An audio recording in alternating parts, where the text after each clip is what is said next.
Bible గ్రంథంలో ప్రసంగి అనే ఆయన ఈ లోకములోనే చాలా తెలివైన వ్యక్తి, దేవుని చేత జ్ఞానాన్ని పొందుకున్నటువంటి వ్యక్తి. ఈ ప్రసంగి అన్నటువంటి వ్యక్తి దావీదు మహాభక్తుని కుమారుడు, జ్ఞాని అయిన సొలొమోను. ఆయన వ్రాసినటువంటి మాటల్లో జ్ఞానవంతునికి బుద్ధిహీనునికి, వారెవరైనా కానీ బుద్ధిహీనులు జ్ఞానవంతులు అంటే తెలివైన వారు, తెలివి తక్కువ వారు. అంటే మంచి చేసేవారు, చెడు చేసేవారు. తెలివైన వారు అని ఎందుకంటాము ఎవరినైనా కానీ అంటే వాళ్ళు చేసే ప్రతి పని కూడా మంచిగానే ఉంటుంది, చక్కగా జాగ్రత్తగా విలువగా వాళ్ళు చేసే పని చేస్తారు. తెలివి తక్కువ వాళ్ళు చేసే పని వారికి కూడా ఉపయోగపడదు. చివరికి ఏంట్రా ఎంత తెలివి తక్కువగా చేసావు అంటారు. ఎందుకనంటే ఉపయోగం లేకుండా పోయింది ఆ పని, చేసిన పని. తెలివైన వారు అంటే వాళ్ళు చేసే పని వారికి ఉపయోగపడుతుంది, ఎదుటి వారికి కూడా ఉపయోగపడుతుంది. మంచివారు, బుద్ధిమంతులు, జ్ఞానులు. జ్ఞానం లేని వాళ్ళు చెడ్డవారు, తెలివి తక్కువ వారు. వీళ్ళిద్దరి మధ్యలో ఉన్నటువంటి తేడాను చక్కగా చూపిస్తూ ఉన్నాడు. బుక్కవాని తైలములో చచ్చిన ఈగలు పరుక చేత అది చెడు వాసన కొట్టును. చక్కని విలువైన జీవితంలో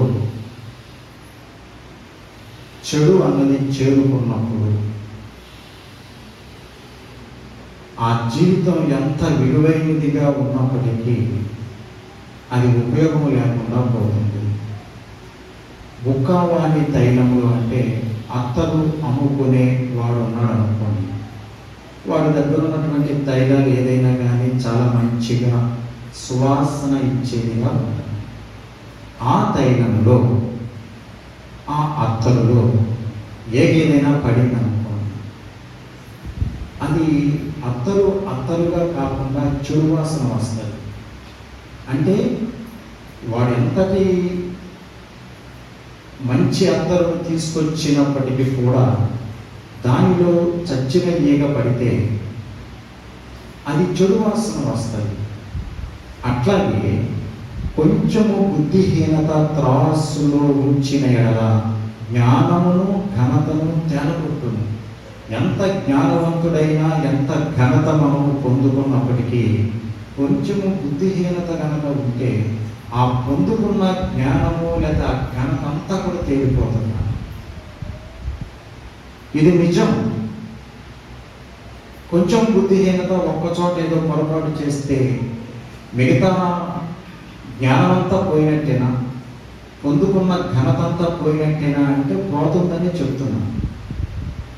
అంతా పోతుంది. అంతకుముందు ఎంత మంచి పని చేసినా ఒక చిన్న చెడు పని కనుక నువ్వు చేసినట్టయితే విలువ లేకుండా పోతుంది. ఉదాహరణకి మన పిల్లలు ఉన్నారనుకోండి, వాళ్ళు బాగా చదువుతున్నారు, మంచి మార్కులు తెచ్చుకున్నారు. ఆ సబ్జెక్ట్స్ ఎన్నో 6 ఉన్నాయి అనుకోండి 10th క్లాస్. 6లో 5 సబ్జెక్టుల్లో 100కి 90 మార్కులు తెచ్చుకున్నారు. 100కి 90 మార్కులు తెచ్చుకున్నారు 5 సబ్జెక్టులు. ఒక సబ్జెక్టులో 30 మార్కులు 25 మార్కులు వచ్చినాయి అనుకున్నాం. నిజానికి 90 మార్కులు వాళ్ళ క్లాస్లో ఎవరికి రాలా, ఇందుకే వచ్చినాయి. నేను బాగా చదువుతున్నాను, ఏముందలే ఒక సబ్జెక్ట్ పద్ధతి విశేషమే ఉందని చెప్పేసి ఆ రోజున తను పట్టించుకోకుండా, సరిగా చదవకుండా, లేక ఆ సబ్జెక్టులు సరిగా పట్టించుకోకుండా ఉన్నాడు అనుకున్నాను.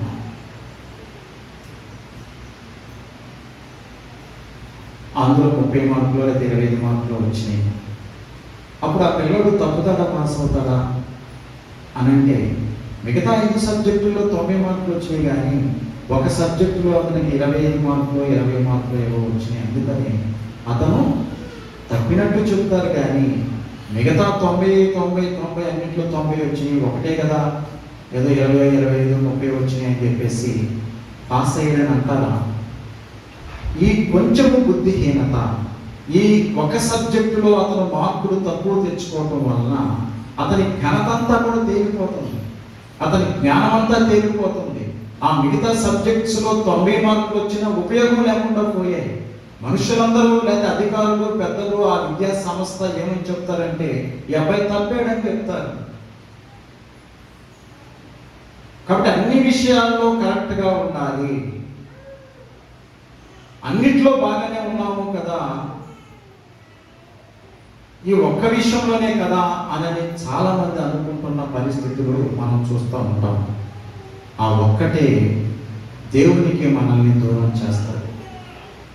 ఆ ఒక్కటి విలువైన జీవితాన్ని పాడు చేస్తారు. అత్తరు బాగానే ఉంది, గుడ్డి నిండా ఉంది, అత్తరు మంచి సువాసన ఇచ్చేదే, కానీ అతను జాగ్రత్త తీసుకోకపోవటం వలన ఆ అత్తరుకు తీసుకోవలసిన జాగ్రత్తలు తీసుకోలేదు. ఎందుకు పడుతుందండి అత్తరు? ఎందుకు పడుతుంది? ఆ పెట్టవలసిన మూత సరిగా పెట్టలేదు అతను. ఆ పర్వాలేదని ఇందులోకి వచ్చి ఎందుకు వేగపడుతుంది అనుకున్నాడు. అందులోనే వచ్చింది, ఆ వేగ పడింది. అందులో అంతా 1000 రూపాయలు ఖరీదు అతను పాడిపోవడమే కాకుండా కంపు కొట్టి ఎందుకు పనికి రాకుండా పోయింది. జ్ఞాని అయిన సొలొమోను గారు చాలా విషయాల్ని జాగ్రత్తగా కనిపెట్టి ఆలోచించి చక్కని మాటలు మరి దేవుని కృపను బట్టి ఆయన చెప్పడం జరిగింది. కాబట్టి మనమందరము కూడా మిగతా అన్ని విషయాల్లో బాగానే ఉన్నాములే, ఇది ఒక్కటేలే అని అనుకునేటువంటి సందర్భంలో దేవుని ముందుకు మనము చేరాలి. అన్ని విషయాలు బాగానే ఉన్నాయి, ఒక్కటే బాగలేదు అనుకుంటున్న పరిస్థితులలో అది మనకి ప్రసంగి చెబుతూ ఉన్నమాట. బుక్కవాని తైలములో చచ్చిన ఈగలు పడుట చేత అది చెడు వాసన పోతును. కొంచెము బుద్ధిహీనత త్రాసులు ఉంచిన ఎడల జ్ఞానమును ఘనతను తేలగొట్టును. ఎంత విలువైన వ్యక్తులను మనం అనుకున్నా చిన్న మిస్టేక్, చిన్న పొరపాటు, ఒక రకమైన ఆలోచన మనకే వస్తుంది, ఎందుకు ఇలా చేసాము అని. పోనీ మనల్ని మనం సమర్థించుకున్న పక్కవాడు ఖచ్చితంగా అంటాడు, ఎందుకు ఇలా చేస్తే ఏంటి పరిస్థితి అని. కాబట్టి ఎట్టి పరిస్థితుల్లో కూడా ప్రతి ఒక్కరూ గమనించాల్సిన విషయం ఏంటంటే, ఎంత జ్ఞానులు అనుకున్నప్పటికీ, ఎంత బుద్ధిమంతులు అనుకున్నప్పటికీ కొంచెము బుద్ధిహీనత మనము ప్రదర్శించిన పక్షంలో ఆటోమేటిక్గా అంతా పోగొట్టుకుంటాం. 2వ వచనం చదవండి. జ్ఞాని యొక్క హృదయము అతని కుడి చేతిని ఆడించును, బుద్ధిహీనుని హృదయము అతని ఎడమ చేతిని ఆడించును. జ్ఞానము కలిగిన వ్యక్తి, జ్ఞానము లేని వ్యక్తి. జ్ఞానము కలిగినటువంటి వ్యక్తి ఏమైనా కానీ ఎప్పుడైనా కానీ మంచి మాట్లాడతాడు. అతడు తన కుడి చేతిని అంటే మంచి పనులు చేయటానికి ప్రయత్నం చేస్తాడు. జ్ఞానము కలిగినటువంటి వ్యక్తి ఎప్పుడూ మంచి చేయడానికే ప్రయత్నం చేస్తాడు, మంచి మాట్లాడడానికే ప్రయత్నం చేస్తాడు, ఎదుటివారి మేలు కోరుకుంటాడు, తాను చేసేది చక్కగా మంచిగా ఉండాలని ప్రయత్నం చేస్తూ ఉంటాడు. అదే బుద్ధిహీనుడిని చూస్తే అతడు ఎప్పుడు కూడా ఆలోచనే చెడ్డగా ఉంటుంది. మంచి ఆలోచన చేస్తూ ఉంటే అది చెడుగా ఆలోచిస్తాడు వాడు. అందుకే కాపురాలు పోగొట్టుకుంటారు. కొంతమంది జీవితాలు పోగొట్టుకునేది, కాపురాలు పోగొట్టుకునేది, మంచి భవిష్యత్తును పోగొట్టుకోవడానికి కారణం ఏంటో తెలుసా? ఏదైతే తన కళ్ళ ముందు జరుగుతుందో దాన్ని చెడుగా ఆలోచించి చెడుగా తనకు తాను అన్వయం చేసుకుంటాడు, చెడుగా ప్రవర్తిస్తాడు, చెడుగా ఆలోచిస్తాడు, చెడుగా మాట్లాడతాడు. కొంతమంది ఎదుటిగా ఏమి కనబడినా దాంట్లో మంచి తీసుకుని మంచిగా ఆలోచించుకుంటాడు.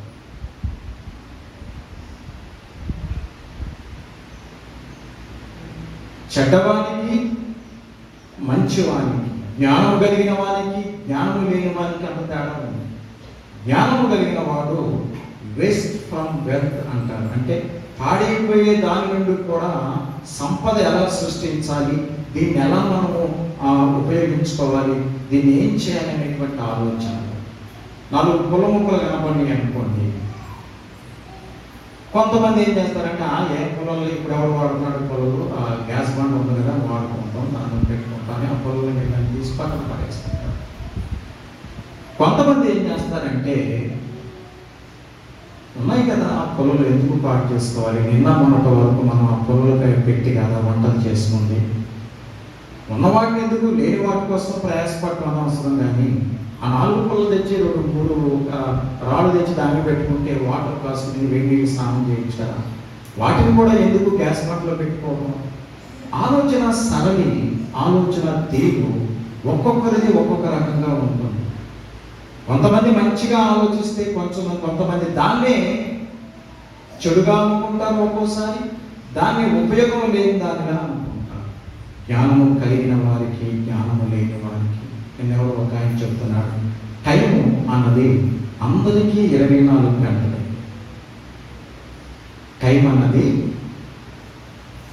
ఆ తల్లిదండ్రికి 24 గంటలే, మరియకి 24 గంటలే, పౌలరాజు గారికి 24 గంటలే, కృపావతి గారికి 24 గంటలే, ఇక్కడ ఉన్న ప్రతి ఒక్కరికి, పిల్లలకి, పెద్దలకి, అందరికీ 24 గంటలే.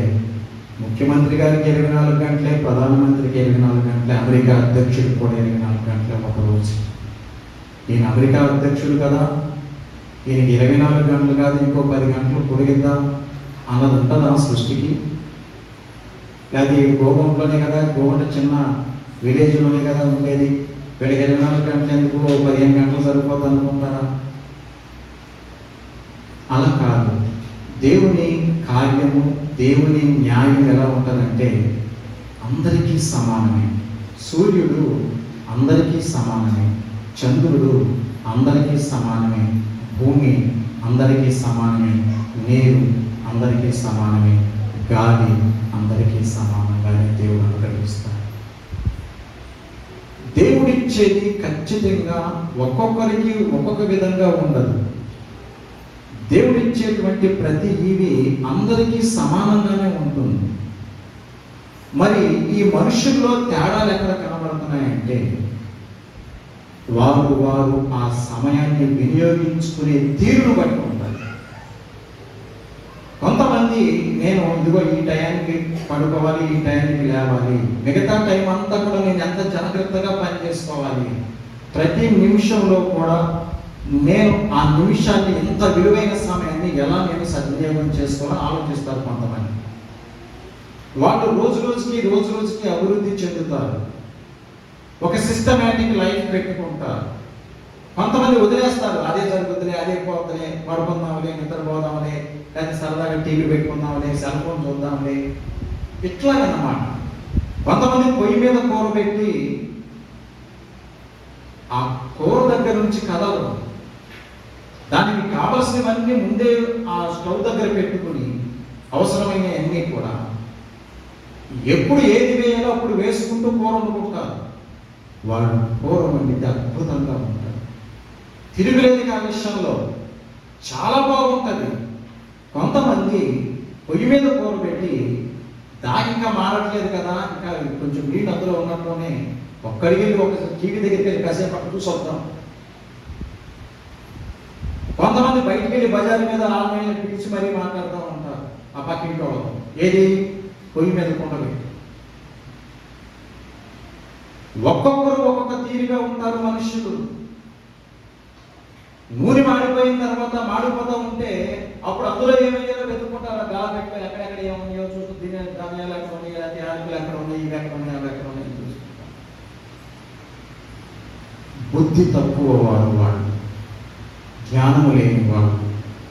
జ్ఞానము కలిగిన వారు ఆ కూర వండడానికి కావలసిన పదార్థాలన్నీ కూడా దగ్గర పెట్టుకుని అప్పుడు కూర వండగలుగుతారు, అక్కడే ఉండి చక్కగా వండుకుంటారు. జ్ఞానము లేని వాళ్ళు ఓవర్ కాన్ఫిడెన్స్ అవ్వాలి. ఏముందలే చేద్దాంలే, ఒకడికి ఇక్కడికి వెళ్దాక మర్చిపోయి ఇక్కడ కూర మాడిపోద్ది, గిన్నె మాడిపోద్ది. దానివల్ల జరిగే పర్యవసానం ఏంటి? తినడానికి పనికిరాదు, మళ్ళీ వండాలి. ఎప్పటికీ సరే కూర ఏమంటే ఒట్టినే వస్తున్నాయి. అవేమన్నా డబ్బులతో కష్టపడి తెచ్చుకున్న డబ్బే కదండి, అది భర్త కానీ భార్య కానీ. ఆ డబ్బు వేస్ట్ అవుతుంది కదా. తెలివి తక్కువ వారికి, లేదా బుద్ధిహీనులకు, లేదా తెలివైన వారికి, జ్ఞానవంతులకు అంత తేడా ఉంటుంది. సమయాన్ని చక్కగా ఉదయాన్నే లేచి చక్కగా చదువుకుంటారు కొంతమంది టైం అంతా వచ్చేసి రాత్రి 10 గంటల దాకా అటు తిరిగి ఆ పని చేసి ఈ పని చేసి అప్పుడు కూర్చుంటారు చదువుకోవడానికి. అంతసేపు చదువుతారు వాళ్ళు. చాలా తేడా ఉంది. జ్ఞానవంతుడట, బుద్ధిమంతుడు, జ్ఞాని యొక్క హృదయం అతని కుడి చేతిని ఆడించును, బుద్ధిహీనుని హృదయం అతని ఎడమ చేతిని ఆడి. బుద్ధి లేని వాళ్ళు ఎప్పుడు బుద్ధి లేని వారు రకంగానే ప్రవర్తిస్తారు. జీవితాలు పాడైపోతున్న ఒక ప్రక్కన వాళ్ళ ఆలోచన తీరు మారదు. చక్కని ఆహారాన్ని వాళ్ళ ముందు పెట్టినా అందులో ఏదో ఒకటి లోపం ఇచ్చి ఆ ఆహారాన్ని తినడానికి పనికిరాదు. వాడు తినలేడు, వాడు పడేసుకుంటాడు. కొంతమంది అందులో లోపం ఉన్నా కానీ సరి చేసుకుని దాన్ని చక్కగా పూజించి సంతోషిస్తారు. ఎంత తేడా ఉందో చూసారా వాళ్ళకి వీళ్ళకి. మంచిగానే కష్టపడి వంట చేసుకున్నారు. ఆ వంటలో ఏదో కారమో తక్కువయ్యో, ఉప్పు ఎక్కువయ్యో ఏదో అవుతుంది. అంత మాత్రాన దాన్ని సరి చేసుకోవాలి కానీ, ఒకవేళ పొరపాటు అయింది సరి చేసుకోవాలి కానీ దాన్ని పాడు చేసుకుని అందులో పాడైపోయింది అనుకుని కూర పాడేసి, అన్నం పాడేసి, వాళ్ళని తిట్టి వీళ్ళని తిట్టి చివరికి ఎందుకు పనికి రాకుండా, మనశ్శాంతి లేకుండా పనులకు వెళ్తామో, ఆఫీస్కి వెళ్తామో, లేదా వ్యాపారానికి వెళ్తామో, ఉద్యోగానికి వెళ్తామో చేస్తా ఉంటాం. అలా ఎన్ని రోజులు జరుగుతుంది అంటే బుద్ధిహీనులకు ఏదో ఒక రోజు ఏదో ఒక సమయంలో జరుగుతూనే ఉంటుంది. బుద్ధిమంతులైతే చేసేటప్పుడే మంచిగా చేస్తారు, చదివేటప్పుడే మంచిగా చదువుతారు. కూర వండుకునేటప్పుడే అన్ని జాగ్రత్తలు తీసుకుంటారు, వ్యవసాయం చేసేటప్పుడే అన్ని జాగ్రత్తలు తీసుకుంటారు. ఓకే, తొలకరి వర్షాలు పడుతున్నాయి, మనం ఊడ్చుకోవాలి, మన పంట పండించుకోవాలి. దానికి కావలసినవి ఏంటి? ఎప్పుడు అందరూ చేసినప్పుడు మొదలు పెడదాం అనుకోడు. జాగ్రత్తగా మొట్టమొదటి నుంచే కానిస్తాడు పని. బుద్ధి తక్కువ వాడు ఏం చేస్తాడంటే ఆఖరణ మొదలు అన్ని ఆఖరణ లాస్ట్ చేద్దాం ఈ టైం అంతా వేస్ట్ చేసి దరిద్రుడు అన్నమాట. వాడు దరిద్రుడు. సమయాన్ని పాటు చేసుకోకూడదు ఎట్టి పరిస్థితుల్లో. ఆ సమయంలో బాగు చేసుకుంటే, సరైన సమయంలో ఎప్పుడు ఏమి చేయాలని చేస్తే అది మీకే మంచిది, ఆ వ్యక్తికే మంచిది. అందుకే ఆయన ప్రధానమంత్రి అయ్యాడు, అందుకే ఆయన ముఖ్యమంత్రి అయ్యాడు. అందుకే మన యొక్క కుటుంబంలో ఏం చేస్తున్నాం? పాలకం చేసుకుంటా, ఊరు కూడుకుంటా కూర్చుంటాం. అంతే కదా. అందుకే ఆయన ఐఏఎస్ ఆఫీసర్ అయ్యాడండి. అందుకే మనం ఏదో విలేజ్లో ఏదో చిన్న ఉద్యోగం చేసుకుంటే, చిన్న పని చేసుకుంటా తిరుగుతున్నాం. కారణం ఏంటంటే వాళ్ళకి మనకి ఒకే టైము. వాళ్ళు చక్కగా ఉపయోగించుకున్నారు ఆ టైంని, మనం ఉపయోగించుకోలేదు. మనకి వ్యవహారాలు ఎక్కువ, అనవసరమైన ఆలోచనలు ఎక్కువ. పెద్ద పెద్ద ఆఫీసర్లని, డాక్టర్లని చూడండి, వాళ్ళు అవసరమైన బట్టిగా మాట్లాడతారు. నువ్వు చేతబాత మనం సాక్ష్యం చెప్పమన్నప్పుడు మొత్తం ఇక్కడ ఆటో ఎక్కి దగ్గర నుంచి మొదలు పెడతారు సాక్ష్యం చెప్పడానికి. ఆటో లేట్ అయింది, ఇంకా చూస్తున్నాను, ఎందుకు బండోడు వెళ్ళాడు, అయ్యా ఆపన్నాను, అది ఆపలేదు. ఇంకో బండోడు వచ్చాడు, ఆపయ్యా అన్న, ఆడు ఆపలేడు. ఆఖరికి ఆటో వచ్చింది, ఎక్కి కూర్చున్నాడు, ఎంతసేపటికి కదలాయి. అప్పుడు ఏం చేసిన మధ్యలో దేవుడు కనిపెడతాడు. ఎందుకంటే సాక్ష్యం కదా చెప్పేది. ఏసయ్యా ఆటో తొందరగా కదలాలని, ఈ ఆటో తొందరగా కదలని అర్థం చేసుకున్నాను. కాసేపుకి వచ్చాడు ఆటో వాడు, కదిలేడు, మధ్యలో మళ్ళీ ఆపుతున్నాడు. నాకు అక్కడ టైం అయిపోతుంది. ఎక్కడికి? ఆసుపత్రికి. ఎక్కడ టైం అవుతుంది? ప్రార్థనకు కాదు, ఉద్యోగానికి కాదు. ఉద్యోగానికి అంత తొందరగా పరిగెత్తుకెళ్ళాలని ఎవరు అనుకోరు, ప్రార్థనకి వెళ్ళాలని అసలు అనుకోరు, ఇంకా ఏ పనికి అనుకోరు. ఆసుపత్రి అంటే డాక్టర్ గారు 2 గంటల ముందు రావాలంటే 2 గంటల ముందు కూర్చుంటాడు, బాస్ పెట్టేసుకుని కూర్చుంటాడు. అక్కడ కూర్చోడానికి స్థలం లేకపోతే నిలబడి అటు తిరుగుతాడు కదా, అక్కడి నుంచి కదలడు.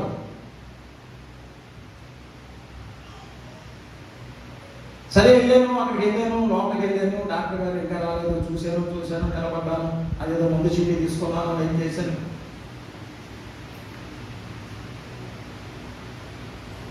అవసరమా ఇవన్నీ అవసరమా? ఏది మాట్లాడాలో అదే మాట్లాడాలి. ఏమా ఏంటి ఎలా ఉంది ఆరోగ్యం అంటే, అయ్యా బాబు నేను నమ్మగా ఏదో తిన్నానయ్యా, మధ్యాహ్నం తిన్నానయ్యా, సాయంత్రం తిన్నానా. సరే చెప్పమ్మా ఏంటి నీ ప్రాబ్లం? ఆ ప్రాబ్లం ఏముంది బాబు, నేను సాయంత్రం నుంచి సరిగ్గా నిద్రపట్టట్లేదు. సరే నిద్రపట్టట్లేదా, నీకు ప్రాబ్లం ఏంటి? ఆయన ఏంటంటే నీ చెత్త అంతా చెప్పేదంతా వినడు, నువ్వు చెప్పే సోది మొత్తం వినడాయన. అవసరమైంది మాత్రమే ఏంటో చెప్పు. నాకు కడుపులో నొప్పి వస్తుందని ఆయన. సరే ఎప్పటి నుంచి అలాంటప్పుడు ఏం తిన్నావు? ఆయన అడిగిన దానికి సమాధానం చెప్పాలి, కానీ నువ్వు చెప్పేదంతా వినడు అక్కడ ఆ వ్యక్తి. ఎందుకంటే ఆయన టైం చాలా ఇంపార్టెంట్, విలువైనది. మనం కాదు, ఉదయం లేచిన దగ్గర నుంచి సోదంతా మాట్లాడుకున్న వాళ్ళేంటి వీకేంటి వాళ్ళేంటని మాట్లాడుకుని అసలు నీ గురించి, నీ కుటుంబం గురించి మాట్లాడుకోవటం మానేస్తావు, నీ గురించి నీ బిడ్డల గురించి ఆలోచించడం మానేస్తావు. అందుకే కదా ఎంతో ఎత్తుగా ఎదగాల్సినటువంటి ఆ బిడ్డలు ఎందుకు పనికి రాకుండా పోతున్నారు? మిగతా వాళ్ళ పిల్లలు ఎందుకు ఉన్నతమైన స్థితికి వెళుతున్నారు? నీ బిడ్డలు ఎందుకు కనీసం ఒక స్థితిని చేరుకోకుండా తిరుగుతున్నారు? సమయము అందరికీ సమానమే, దేవుడిచ్చే కృపావరం అందరికీ సమానమే, కానీ అందరికీ న్యాయంగానే చేస్తారు ఆయన. కానీ మనుషులే వాళ్ళ ఆలోచనలు, వాళ్ళ తలంపులు ఎటు తోస్తే అక్కడ, ఎటు వెళ్ళిపోతాడంతే. ఇక మిగతా విషయాలు ఆలోచించారు. జ్ఞానవంతుడు తన కుడి చేతిని మాత్రమే ఆడిస్తాడట, బుద్ధిహీనుడు ఎడమ చేతిని. కాని పనులు చేయడానికే ముందడుగు వేస్తాడు, అందుకే జీవితాలను పాడు చేసుకుంటాడు. మాకు ఒక ఆమె ఉంది, కాపురానికి వెళద్ది, ఒక పిల్లవాడికి అంటది, ఇంటికి వస్తుంది, వాళ్ళ ఇంట్లో వాళ్ళకి ఏదో చెప్పుద్ది మాటలు, ఇంట్లో లేదు తన అంటారు, ఉనుపా వెళ్ళొద్దు, ఆడుకో, అట్టన్నాడా నిన్ను, ఇట్టన్నాడా, వద్దు వెళ్ళొద్దు. ఎవరి కాపురం పోద్దండి? ఈ అమ్మాయికి వెళుతుంది బాగానే, ఓ పిల్లవాడిని అంటది, మరి ఆడు మంచోడు కాకపోతే పిల్లవాడిని అంటదా? మళ్ళీ అలా ఇంకొకటి వేసుకొస్తుంది, మళ్ళీ అలా ఇంకొకటి వేసుకొస్తుంది. ఎన్నిసార్లు అట్లాగా? బుద్ధి తక్కువ వాళ్ళు తమ సంసారాన్ని బాగు చేసుకోరు, పక్కన ఉన్న వాళ్ళు బాగు చేయరు. అదేనాయక వాడేం చెప్తే అదేనాయక? బుద్ధి తక్కువ దానం. నువ్వు సరి చేసుకో. బాగున్నప్పుడు నువ్వు ఎందుకు వెళ్తున్నావు? అక్కడ చెప్పబట్టి వెళ్ళిపోద్ది, దొంగ వ్యవహారాలు చేసుకుంటుంది, వెళ్ళిపోద్ది. మళ్ళీ వెళ్ళిపోయిన తర్వాత నాకేం జరగదంటే మాట్లాడాలి. ఎన్నిసార్లు చేస్తావు ఇట్లా?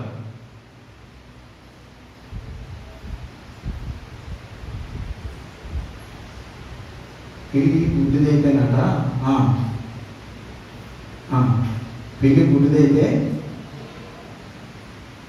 ఎలాగేం చేస్తాడా? దాని ముందే డ్యాన్స్ చేస్తాడు, ఇలా అంటారు. ముందు డ్యాన్స్ చేస్తుంది. గుడ్డిదాని దగ్గర ఏం చేయాలండి? గుడ్డిదాని దగ్గర ఏం చేయాలి? డ్యాన్స్ వేసినంత వరకు పర్వాలేదు, గుడ్డి పిల్లి ముందు డ్యాన్స్ వేసినంత వరకు పర్వాలేదు. ఇది అత్యుత్సాహం ప్రదర్శిస్తుంది. ఇక ఎలాగా సరే గుడ్డిదేగా నేను చెప్పినట్టు ఇక నన్నం చేస్తారే అనుకుని, గుడ్డిదేగా అనుకుని అప్పుడు దాకా డ్యాన్స్ వేసింది, ఓ అటు ఇటు తిరిగింది, చూస్తుంది, ఇట్లాగా అటు తిరుగుతుంది, నీ ముందు తిరుగుతున్నాను అనుకోవటం తిరుగుతుంది. కాసేపుకి ఇక ఇది ఉత్సాహం పెరిగిపోతుంది, దాని స్థితి మర్చిపోయి కిసరు దాని ముందుకి. అది గుడ్డిదే కానీ ఏం కాదు, చెవిటిది కాదు. ఇది దగ్గరికి వచ్చారు, సౌండ్ పడి తెలుస్తుంది కదా దానికి. ఈసారి టక్కనేది ఆ సౌండ్ పడి పక్కన దాన్ని పోయేగా దగ్గర పడి ఏం చేస్తుంది? అతి తెలివితేటలు పెరిగిపోతా ఉంటాయి అన్నమాట. నీ స్థితిని, నీ స్థానాన్ని నువ్వు గుర్తులో పెట్టుకో. ఎంతవరకు మాట్లాడాలో, ఎంతవరకు ఆలోచించాలో అంతవరకే నీకు శ్రేయస్కరం. అంతకు మించి నువ్వు ఆలోచిస్తే, అంతకు మించి నువ్వు పని చేస్తే ఉపయోగం లేదు. దానివల్ల నష్టం తప్ప లాభం. బుద్ధిమంతుడు తన కుడి చేతిని ఆడిస్తాడు, బుద్ధిహీనుడు తన ఎడమ చేతి. ఎప్పుడు తెలుగు తగ్గుతాను, ముందేదో బాగానే ఉన్నట్టు ఉంటుంది, ఆ తర్వాత పొట్లో పడ్డామరా నాయన, అటు వెళ్ళాల్సింది కాదు, ఇటు చేయాల్సింది. అనవసరం అట్లాంటి పనులు. జ్ఞానయుక్తంగా మనము మసలుకోవాలి. బుద్ధి కలిగిన వ్యక్తుల్లాగా మనం ఆలోచించాలి.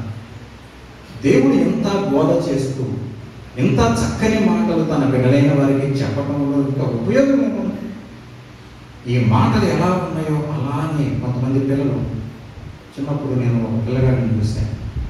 వాడు ఏం చేసేవాడంటే, ఏదో మనం సాధారణంగా ఏంటంటే తల్లిదండ్రులు రాత కూడా తల్లిదండ్రులే వస్తుంది, తర్వాత అలవాట్లు తల్లిదండ్రులు, తినడం తల్లిదండ్రులని, లేకపోతే ఏ కూరలు తింటా కూడా అమ్మ నాన్న తిన్న కూరలు వీళ్ళు తింటారని సాధారణంగా మనం అనుకుంటాం. అది కొంతవరకు కరెక్ట్ ఏమో కానీ చాలా వరకు నేర్చుకోవటం వల్ల వస్తుంది. చాలా వరకు నేర్చుకోవటం వల్ల, ప్రాక్టీస్ చేయటం వల్ల వస్తుంది. అంతా తల్లిదండ్రుల ద్వారా వచ్చేస్తే మరి ఆయన ముఖ్యమంత్రి, వాళ్ళ అబ్బాయి ముఖ్యమంత్రి అవ్వాలిగా, ఆయన ప్రధానమంత్రి, వాళ్ళ అబ్బాయి ప్రధానమంత్రి అవ్వాలిగా, ఆయన ఐఏఎస్ ఆఫీసర్, మరి వాళ్ళ అబ్బాయి ఐఏఎస్ ఆఫీసర్ అవ్వాలిగా. అంత తల్లిదండ్రుల ద్వారానే వస్తే కాదు. కొన్ని లక్షణాలు రావచ్చు కాక పరిపూర్ణంగా మాత్రము రావు. ఖచ్చితంగా ప్రాక్టీస్ చేయాల్సిందే. ప్రాక్టీస్లో చాలా విలువైన స్థితిని మనం పొందుకుంటాం. ప్రాక్టీస్లో చాలా చక్కని రిజల్ట్ పొందుకుంటాం. ప్రాక్టీస్ చేయాలి కంపల్సరీ. ఆ ప్రాక్టీస్ ఎట్లా అంటే తల్లిదండ్రులు చెప్పే మాటలు, అందులో ప్రాక్టీస్లో ఉపయోగం ఉంటుంది. ఎందుకంటే తల్లిదండ్రులు చెప్పే మాట విలువైనదని మనం అంటామంటే, బాగా తెలివైన వాళ్ళని కాదు మన తల్లిదండ్రులు. మన తల్లిదండ్రులు తెలివైన వారు కాకపోయినా వాళ్ళు చెప్పే ప్రతి మాట నిజమైన మాట. తల్లిదండ్రులు చెప్పే మాట ప్రతిదీ నిజమే. అందులో అబద్ధం ఉండదు, అందులో మోసం ఉండదు, అందులో దగా ఉండదు. ప్రతి మాట నీకు ఉపయోగపడాలని ఆశతో ఆసక్తితో చెబుతారా తల్లిదండ్రులు తమ బిడ్డలకు. కాబట్టి తల్లిదండ్రులు చెప్పే ప్రతిదీ కూడా జాగ్రత్తగా చేస్తూ ఉంటే చక్కని స్థితికి చేరుకుంటారు. సరిగా చేయలేదు అనుకోండి, వాళ్ళంత గొప్పవాళ్ళు కావడానికి చాలా కష్టం. సరే, నేను ఇందాక చెప్పాను కదా, మాకు ఒక ఆయన, మా చుట్టుపక్కల ఒక ఆయన కూడా, ఆయన ఒక పిల్లవాడిని పెంచుకున్నాడంటే ఆల్మోస్ట్ తల్లిదండ్రులు లేకపోలే కదా. ఆయన చాలా రైటింగ్ చాలా బాగుంటుంది, ఆయన చాలా బాగుంటుంది రైటింగ్, హ్యాండ్ రైటింగ్. మరి వీడు ఉన్నాడు కదా పక్కన పెంచుకున్న పిల్లడు, ఆడు కూడా ఆయన రాసేటప్పుడు చూస్తూ ఉండేవాడు. ఆయన ఎట్లా రాసేవాడు అన్నమాట. ఎట్లా అంటాడు, నేను కూడా చూసే చాలాసార్లు. మరి ఉంటుంది, నీట్గా ఉంటుంది రైటింగ్. ఎలా అంతా మరి ఎలా వస్తుంది. ఈ పెంచుకునేవాడు చిన్నప్పటి నుంచి ఉన్నాడు. ఆయన మరి అక్షరాలు రాసి దిద్దుతాడే, వీటితో పాటు చిన్నప్పటి నుంచి పెంచుకున్నారు కాబట్టి అక్షరాలు రాయటం, ఇలా రాయించుకొని చెప్తూ ఉండేవాడు, చూస్తూ ఉండేవాడు, ఏం చెప్తూ ఉండేవాడు. ఆడు ఆయన ఏం చెప్తే ఎట్లంటే అలా అన్నాడు. నేను చూశాను కొన్నిసార్లు. ఇక పెద్దవాడు తర్వాత ఆయన ఎంత చక్కగా రాశాడు, అంతకంటే బాగా రాస్తున్నాడు. సొంత పిల్లడు కాదే, కొన్ని తండ్రిలాగా రాసేస్తున్నారు అంటానికి, కానీ నేర్పించిన దాన్ని బట్టి చక్కగా నేర్చుకున్నాడు. ఆయన ఎలా అంటే అలాగే చాలా అందంగా వచ్చింది రైటింగ్. కాబట్టి ఏంటంటే మనము చేసే పని శ్రద్ధగా చేయాలి, జాగ్రత్తగా వినాలి. ఏమైతే చెబుతూ ఉందో దైవ గ్రంథం, అది ఖచ్చితంగా పాటించాలి. అప్పుడు చాలా ఉన్నతమైన వ్యక్తులుగా మనము తీర్చిదిద్దబడతాం. విలువైన వ్యక్తులుగా దేవుడు తీరుస్తాడు. ఇది దేవుని మాట, మామూలు మనుషుల మాట కాదు, పెద్ద జ్ఞానవంతుల మాటలు కూడా కాదు. సాక్షాత్తు దేవుని మాటలే ఆ బిడ్డల ద్వారా దేవుడు రాయించడం జరిగింది. సొలొమోను గారంటే జ్ఞానవంతుడు అనుకుందాం, రాజు గారి కొడుకు అనుకుందాం. మరి పేతురు సంగతి ఏంటి, యాకోబు సంగతి ఏంటి? వీళ్ళందరూ ఏంటి, అసలు మామూలు మనుషులండి. దేవుడు పెద్దవాళ్ళని అట్లాగే వాడుకున్నాడు, చిన్నవాళ్ళను కూడా అట్లాగే వాడుకున్నాడు. కారణం ఏంటంటే ఆయన బోధ విలువైనది, ఆయన పెంపకం విలువైనది, ఆయన నేర్పించే పద్ధతి విలువగా ఉంటుంది. యథార్థంగా ఉంటుంది కాబట్టి ఎంత వ్యక్తి అయినప్పటికీ ఎంతటి వ్యక్తి అయినప్పటికీ జాగ్రత్తగా నేర్చుకుంటే విలువైన స్థానాన్ని పొందుకుంటాడు. ప్రసంగి మాట్లాడుతున్నాడు, దేవుని యొక్క ఆత్మ చేత జ్ఞాని యొక్క హృదయం అతని కుడి చేతిని ఆడించును, బుద్ధిహీనుని హృదయము అతని ఎడమ చేతిని ఆడించును. బుద్ధిహీనుడు తన ప్రవర్తనను గూర్చి అధైర్యపడి తాను బుద్ధిహీనుడని అందరికీ తెలియచేయను. నిజంగా బుద్ధి కలిగిన వాడైతే బుద్ధి కలిగినట్టుగానే మాట్లాడతాడు. బుద్ధిహీనుడు భయపడతాడు, ఎందుకంటే సరైనటువంటి శిక్షణ లేదు అతనికి, ఒక కాన్ఫిడెన్స్ లేదు, ఒక పద్ధతి లేదు. కాబట్టి ఏంట్రా అంటే ఆడు బతుకుతాడు, ఏంట్రా అంటే ఈడు బతుకు. నీ సమయం వచ్చినప్పుడు నువ్వు మాట్లాడండి. మనకి సమయం రానప్పుడు అనవసరంగా మాట్లాడుకోవాలి. నేను అడిగినప్పుడు మాత్రం ఖచ్చితంగా చక్కగా చెప్పడానికి ప్రయత్నం చేయాలి. ఎట్టి పరిస్థితులలో కూడా మనకు సంబంధం లేని విషయాలలో మనం ఎప్పుడు కూడా కలుగు చేసుకోకూడదు. ఏదైతే అవసరం అనుకుంటామో అదే చేయాలి.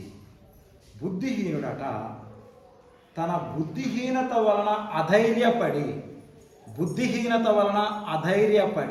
ఏం చేస్తాడు? తన బుద్ధిహీనత, తన తెలుగు తక్కువతనాన్ని తానంతట తానే బయట పెట్టుకుంటాడు. ఏలువాడు నీ మీద కోపపడిన ఎడల నీ ఉద్యోగం నుండి నీవు తొలగిపోకుము. ఓర్పు గొప్ప ద్రోహ కార్యములు జరగకుండా చేయును. ఎప్పుడైనా మన పెద్దలే కానీ, మన తల్లిదండ్రులే కానీ, చర్చిలో పాస్టర్ గారే కానీ ఏదైనా కోప్పడితే, ఏ విషయంలోనైనా నిన్ను కోప్పడితే, అమ్మ నాన్న ఎందుకు కోప్పడతారండి? చర్చిలో పాస్టర్ గారు ఎందుకు కోప్పడతారు? ఆఫీసులో లేకపోతే పొలం పనిచేసే దగ్గర మేస్త్రి కానీ లేకపోతే ఏలువాడు కానీ అంటే ఆఫీసర్ కానీ ఎందుకు కోప్పడతారు? సరిగా చేయకపోతే, పాటించకపోతే, ఏదైనా లోపం ఉంటే అలా చేయొద్దు ఇలా చేయి అన్నప్పుడు సరి చేసుకోవాలి. కానీ నువ్వు ఆడంకి ఈడంకి చూసి నన్ను అంటాడా అనుకుని పైకి తెచ్చితే నీ జీవితంలో అక్కడే ఉంటావు. నువ్వు అసలు ఎదుగుదల ఉండదు నీకు. నీ జీవితం అంతా మూటలు మోస్తానే ఉండాలి. నువ్వు అనుకుంటావు నేను చాలా పౌరుషం కలిగిన వాడిని, పౌరుషం కలిగిన దాన్ని. నువ్వు తప్పు చేసావు కదా, తప్పు చేసినప్పుడు కోప్పడకపోతే ఏం చేస్తారు? అది సరి చేసుకోవాలి. కానీ నువ్వు తప్పు చేసినప్పుడు దాన్ని సరి చేసుకోవటం పక్కన పెట్టి నిన్ను సమర్థించుకోవడం కోసం ఏలువాడి మీద, నిన్ను సమర్థించుకోవడం కోసం పాస్టర్ గారి మీద, నిన్ను సమర్థించుకోవడం కోసం మాస్టర్ మీద, నిన్ను సమర్థించుకోవడం కోసం మీ ఇంట్లో తల్లిదండ్రుల మీద ఎదురు తిరిగితే జీవితం ఏమైపోతుంది? చాలామంది ఇది అర్థం చేసుకోకుండా చేసి అట్లాగే అయిపోతా ఉంటున్నారు. ఎట్టి పరిస్థితుల్లో మన జీవితంలో ఎవరైనా కోప్పడితే దేవుడు అంటున్నాడు, తండ్రి తాను ప్రేమించిన కుమారుని గద్దించి శిక్షించున్నట్లు యెహోవా తాను ప్రేమించు కుమారుని గద్దించి శిక్షించును. దేవుని స్తోత్రం చెప్పండి. హల్లెలూయా. తల్లిదండ్రులు తమ పిల్లల్ని ప్రేమిస్తారు కాబట్టి, తల్లిదండ్రులకు తమ పిల్లల తర్వాతే ఎవరైనా కాబట్టి వారు ఎక్కడ బాధపడిపోతారో, ఎక్కడ భయపడిపోతారో, ఎక్కడ అనవసరంగా ఎవరి యొక్క మాటలకు లొంగిపోతారో లేకపోతే మోసపోతారని తల్లిదండ్రులు ఆ స్థితి రాకముందే జాగ్రత్తలు అన్నీ చెప్తూ ఉంటారు. మా అమ్మకి మా నాన్నకి ఈ పెద్ద ఈ సోది చెప్తారని మా ఊరు ఏంటో అండి, వీళ్ళకి అనుమానాలు ఎక్కువ అండి. మా అమ్మకి మా నాన్నకి ఏంటో చెప్తారంటే వాళ్ళు ఇట్లా మాట్లాడతారు. కొంతమంది తమ తల్లిదండ్రులు చెప్పిన మాట వేదం. మా అమ్మ మా నాన్న చెప్పారంటే అది ముఖ్యం అంతే వాళ్ళకి.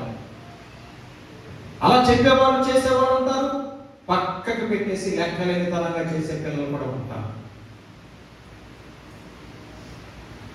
దేవుడు అంటున్నాడు, ఒక అమ్మ నాన్న గనక తాము ప్రేమిస్తున్న పిల్లల్ని ఎక్కడ తప్పుదోవ పడతారో అని గద్దించి ఎలా అయితే శిక్షిస్తారో, దేవుడు కూడా తాను ప్రేమించే ప్రజలని గద్దించి శిక్షిస్తాడు. అనవసరమైన వాళ్ళ సంగతి మనకెందుకండి, పలికిపోతే మనకెందుకు? అదే మనం ప్రేమించే వాళ్ళైతే చిన్న పొరపాటు చేసిన అలా చేయొద్దు, ఇలా చేయి, గద్దిస్తారు. కావాలంటే తర్వాత ఉన్నతమైన స్థితికి వెళ్ళడం చూసి చాలా ఆనందిస్తారు, సంతోషిస్తారు.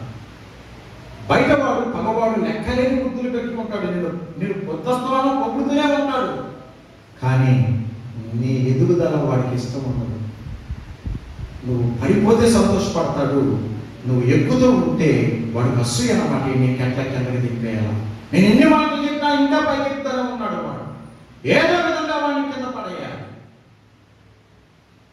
కానీ నీ శ్రేయస్సు కోరే నీ స్నేహితుడు, నీ తల్లిదండ్రులు, లేకపోతే నువ్వు వెళ్ళే చర్చి పాస్టర్ గారు, లేకపోతే నువ్వు వెళ్ళే స్కూల్ మాస్టర్ గారు, లేకపోతే నువ్వు ఉండే సమాజంలో ఉన్న పెద్దలు, వారు ఏది చెబితే అది జాగ్రత్తగా ఎప్పుడైతే మనం వింటామో విలువైన స్థానానికి మనం చేరుకుంటాం. ఒకవేళ ఏదైనా నీవు చేసేది బాగుండలేదని కోప్పడితే అర్థం చేసుకోవాలి.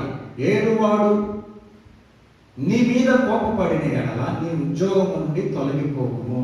నువ్వు వస్తున్నవే ప్రార్థనకు, ఆ ప్రార్థన మానద్దు.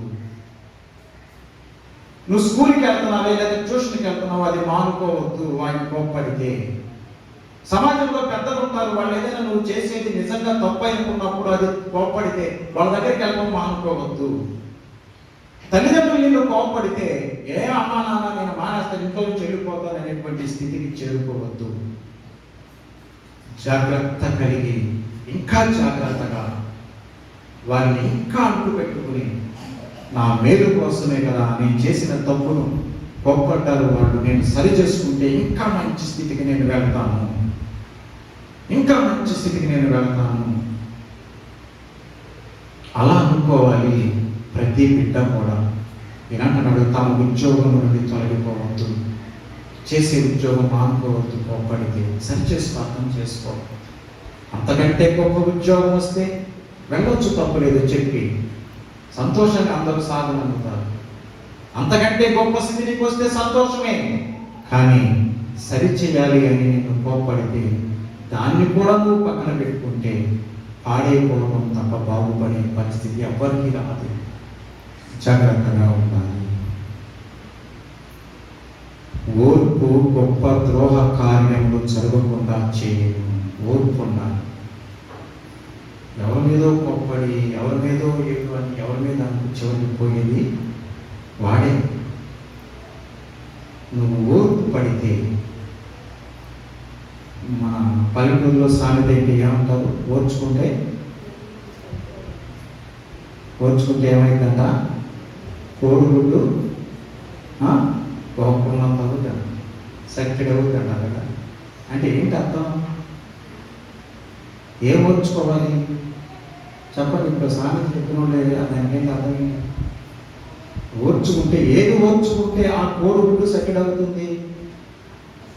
ఏది ఓర్చుకోవాలి? కోడి గుడ్డు పెట్టగానే తీసుకెళ్ళి కూర వండుకున్నారు అనుకోండి, ఏమవుతుంది? ఎంత కూర ఆ ఇంట్లో ఒకళ్ళకే సరిపో. అట్లా కాకుండా ఆ కోడిగుడ్డు ఓర్చుకోవాలంట. ఏం ఓర్చుకోవాలి? ఒక 21 రోజులు ఓర్చుకోవాలి. ఆ గుడ్లు పెట్టినప్పుడు ఆ పెట్టిన గుడ్లు మళ్ళీ కోడి కింద పెట్టి పొదగేయాలి. అది ఎంత పిల్లలు ఇంకొక 6 నెలలు ఉంచుకోవాలి. అప్పుడు ఆ కోడిగుడ్డు ఏమైంది? దీని నిండా మంచి చక్కని మాంసం పోదు. అది దాని అర్థం. ఓర్చుకుంటే కోడిగుడ్డు ఏమైంది? ఒక 6 నెలలు నువ్వు ఓర్చుకున్నట్టయితే ఆ కోడిగుడ్డు ఎంత ఉంది? గిన్నెడు బ్రహ్మాండమైన చికెన్ కర్రీ అవుతుంది. ఏదైనా ఓర్పు అన్నది ఎంతకాలం ఓర్చుకోవాలో అంతకాలం ఓర్చుకోవాలి. నేను ఓర్చుకున్నాను కదా, 1 గంట ఓర్చుకున్నాను, 2 రోజులు ఓర్చుకున్నాను, ఆ కోడిగుడ్డు ఎప్పుడు అవుతుంది అనుకుంటే ఎట్లా అవుతుంది? కోడి కింద పొగలు పెట్టాను, ఎప్పుడు పిల్ల అవుతుందిరా బాబు, అది ఎంతకాలం ఓర్చుకొని తీసేసావు, దాన్ని పక్కన కొట్టే ఏమైంది? సగం పిల్ల సగం స్వహం. ఎందుకన్నా పనికొస్తుందా?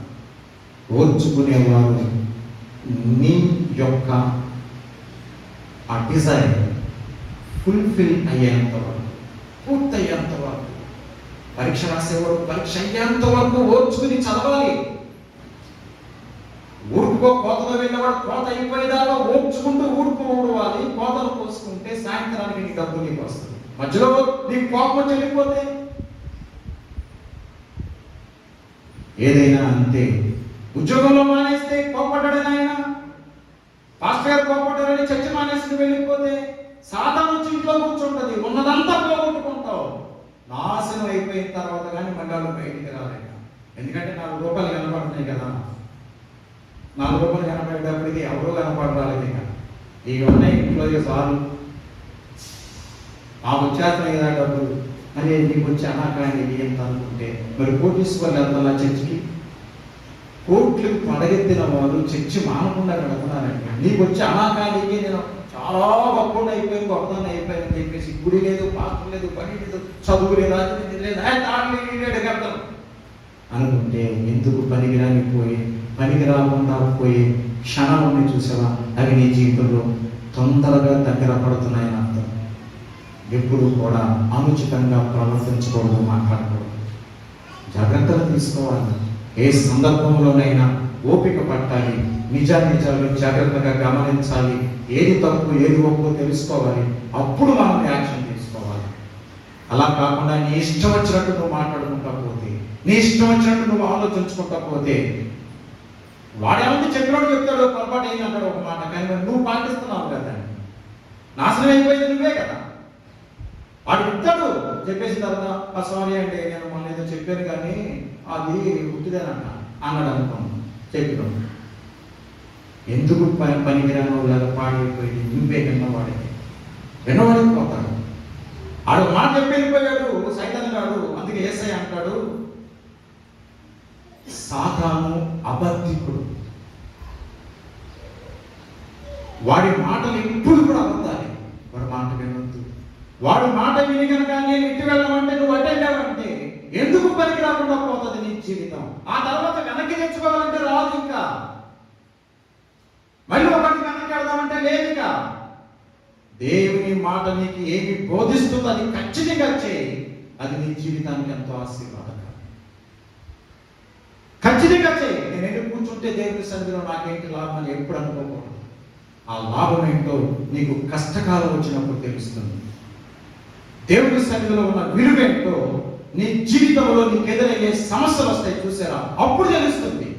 నేను దేవుని సన్నిధిలో ఉన్నప్పుడు ఎలా ఉన్నాను, దేవుని సన్నిధిని పక్కన పెట్టి నా పనులు నేను చేసుకుంటున్నప్పుడు ఎలా ఉన్నాను, అప్పుడు గమనించండి. అర్థమవుతుంది. వస్తువు ఉన్నంతసేపు ఏం తెలియదు, ఎందుకంటే బాగున్నంతసేపు ఎవడే మాట్లాడదు కదా.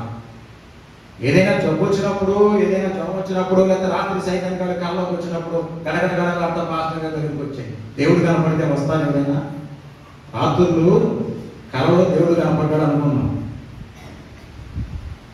గౌరవ పాస్టర్ గారి దగ్గరికి వచ్చేసి, పాస్టర్ గారు నాకు దేవుడు కనపడ్డాడయ్యా, ఏం చేయాలి నేను ఇప్పుడు, నాకు దేవుడు కనపడ్డాడు పాస్టర్ గారు, నేను ఇప్పుడు ఏం చేయాలి అంటాడు. ఎవరన్నా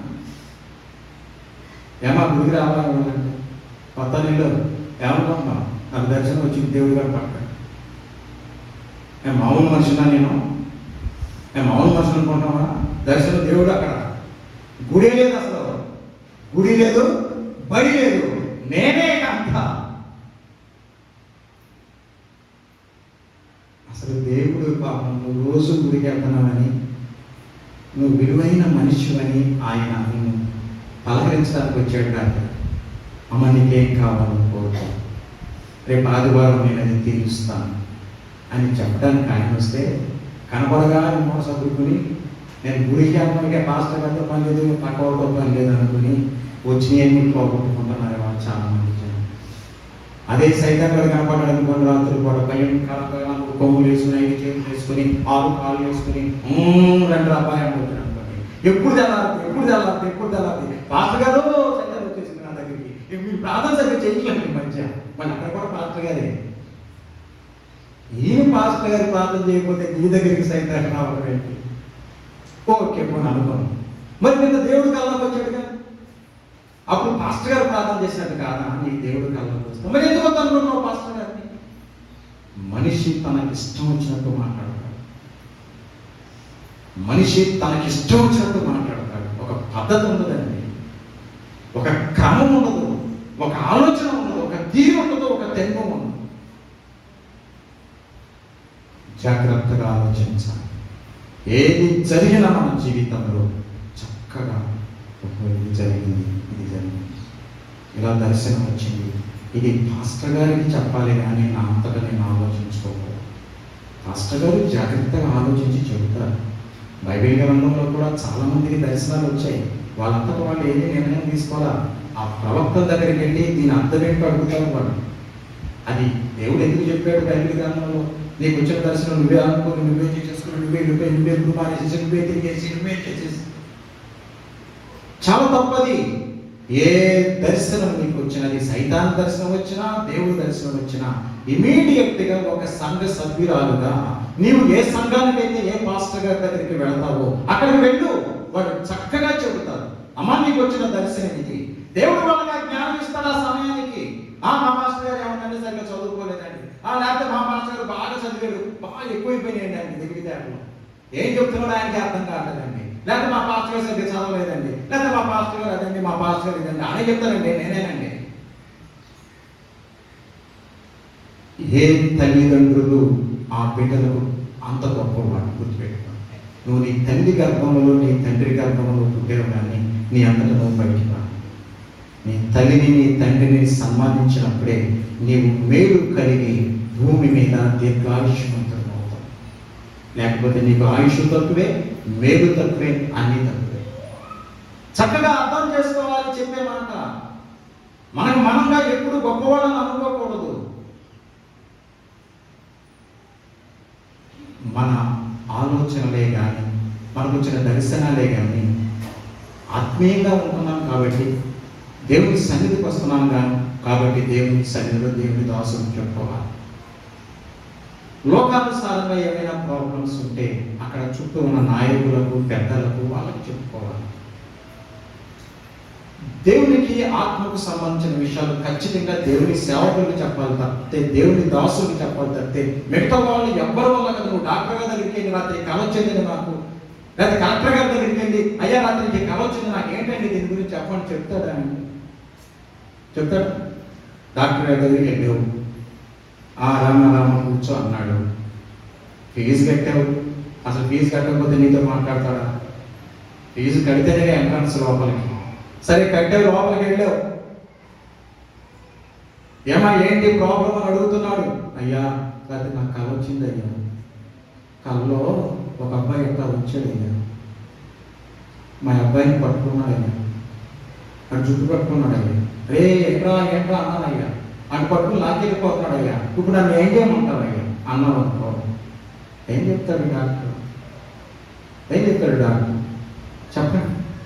నువ్వు అదే దేవుని సేవకుల దగ్గరకు చెప్పావనుకో, దాని అర్థం చెప్తారు వాళ్ళు.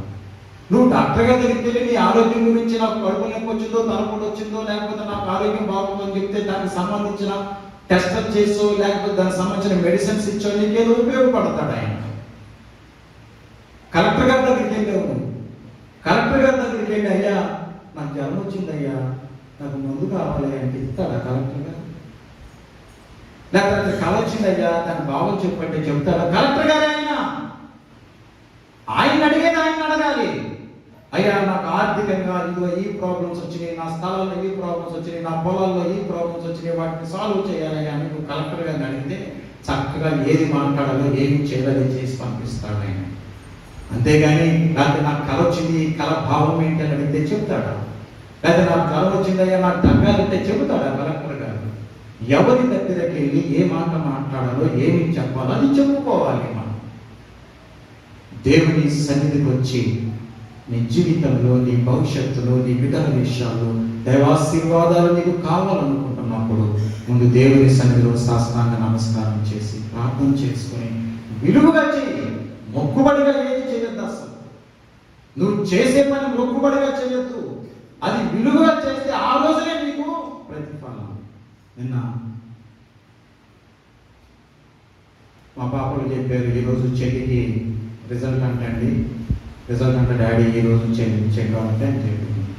అని నిన్న తను 3వ సంవత్సరం అయిపోయింది కదా, ఒక్కొక్క సంవత్సరానికి 2 సెమిస్టర్స్ ఉంటాయి.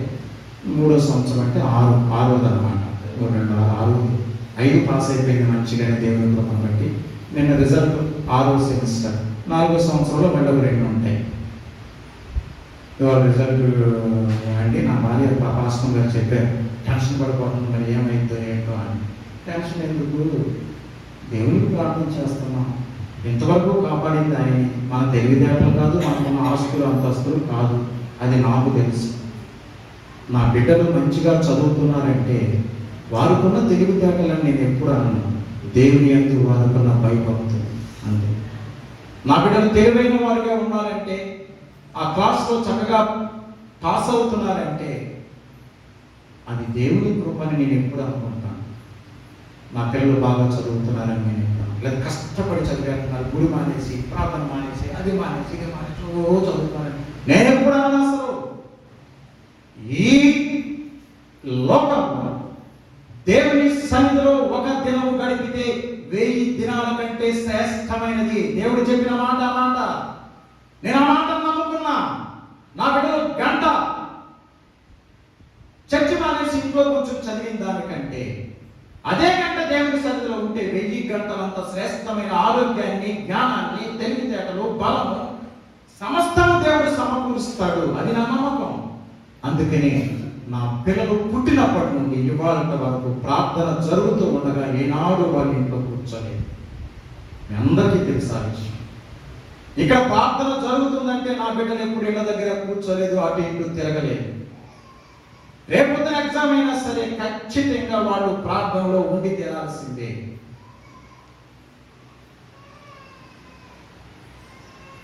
అది దేవుడు మనకి ఇచ్చేటువంటి కృప, ఇచ్చినటువంటి కృప. అది ఎవరైతే నమ్ముతారో వారికే. నువ్వు మొక్కుబడికి ఏదో గంట కింద చెల్లిపోతే అదేం జరగదు. నువ్వు నిజంగా నేను దేవుని సన్నిధిలో ఉంటే దేవుడు నన్ను ఆశీర్వదిస్తాడు. ఇవాళండి పొద్దు నుంచి సాయంత్రం దాకా పని చేసి రెస్టారెంట్లో చేశానండి. అంటే ఊళ్ళో పని ఉంది కదా, పని మానేశానండి. రేపే నుండి మరి పనే మానేస్తావు. చూడండి, పనే మానేస్తావు రేపే నుండి. నువ్వు బాగుపడ్డావని దేవుడు సన్నిధిని మానేస్తావా? నువ్వు చక్కగా పని చేసుకోవడం దేవుడు తప్ప. నువ్వు నిన్ను బాగా చక్కగా ఎంతో విలువగా వీళ్ళు చక్కగా దేవుని సన్నిధికి వస్తారని దేవుడు నీకు మరింత మంచి ఆరోగ్యాన్ని, శక్తిని ఇచ్చి నువ్వు చక్కగా పని చేసుకోవడానికి నువ్వు పంపిస్తా ఉంటే అది తప్పైపోయింది. ఇప్పుడు దేవుడికి 4 రోజులు మంచం మీద ఉంటే కానీ అప్పుడు మళ్ళీ పరిగెత్తుకొస్తావు గుడికి. అది అవసరమా? మనం చెప్పాల్సిన మాటలు కాదవి. నిజంగా దేవుడిని నమ్ముకున్న వారు చేయాల్సిన పనులు కాదవి. నువ్వు నిజంగా భయము భక్తి ఉందంటే దైవ కార్యం ముందు చేసి నీ పని తర్వాత చేసుకోవాలి. అది దేవుడు చెప్పిన మాట.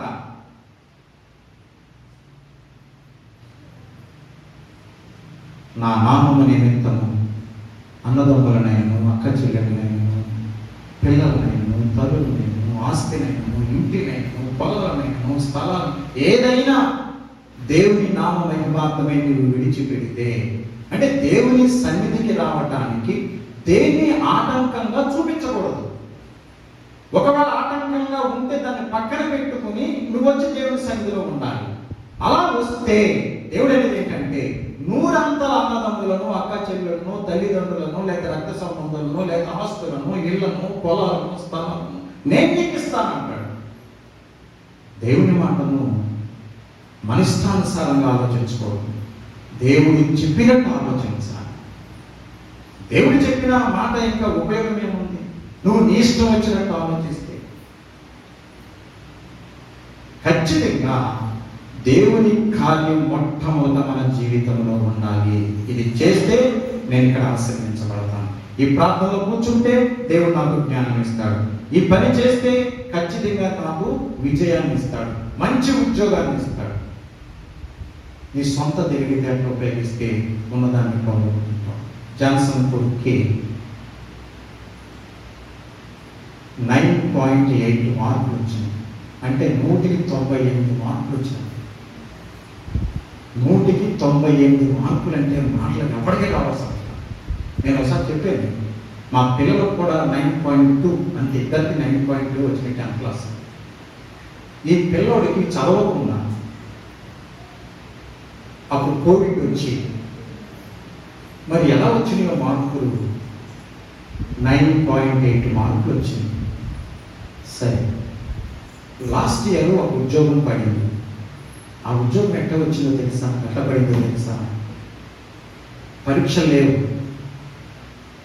10th క్లాస్లో బాగా ఎవరికి మార్కులు వస్తే వాళ్ళకి ఉద్యోగం, జీతం కూడా చక్కని జీతం, పోస్ట్ మాస్టర్ పోస్ట్ ఆఫీస్లో మాస్టర్ ఉద్యోగం. అది వచ్చింది. నేను అది రాగానే జాన్సన్కి మెసేజ్ పెట్టాను, గ్రూప్లో పెట్టాను, మన వాళ్ళు ఎవరైనా ఉంటే రాసుకుంటారు చేసుకుంటారని. ఆ పిల్లలు పెడితే ఖచ్చితంగా వచ్చేది ఉద్యోగం, కాళ్ళు తన్నుకుంటా వచ్చేది ఉద్యోగం. ఎందుకంటే అంతకంటే ఎక్కువ మాటలు ఎవరికి అనుకుంటున్నారు అసలు.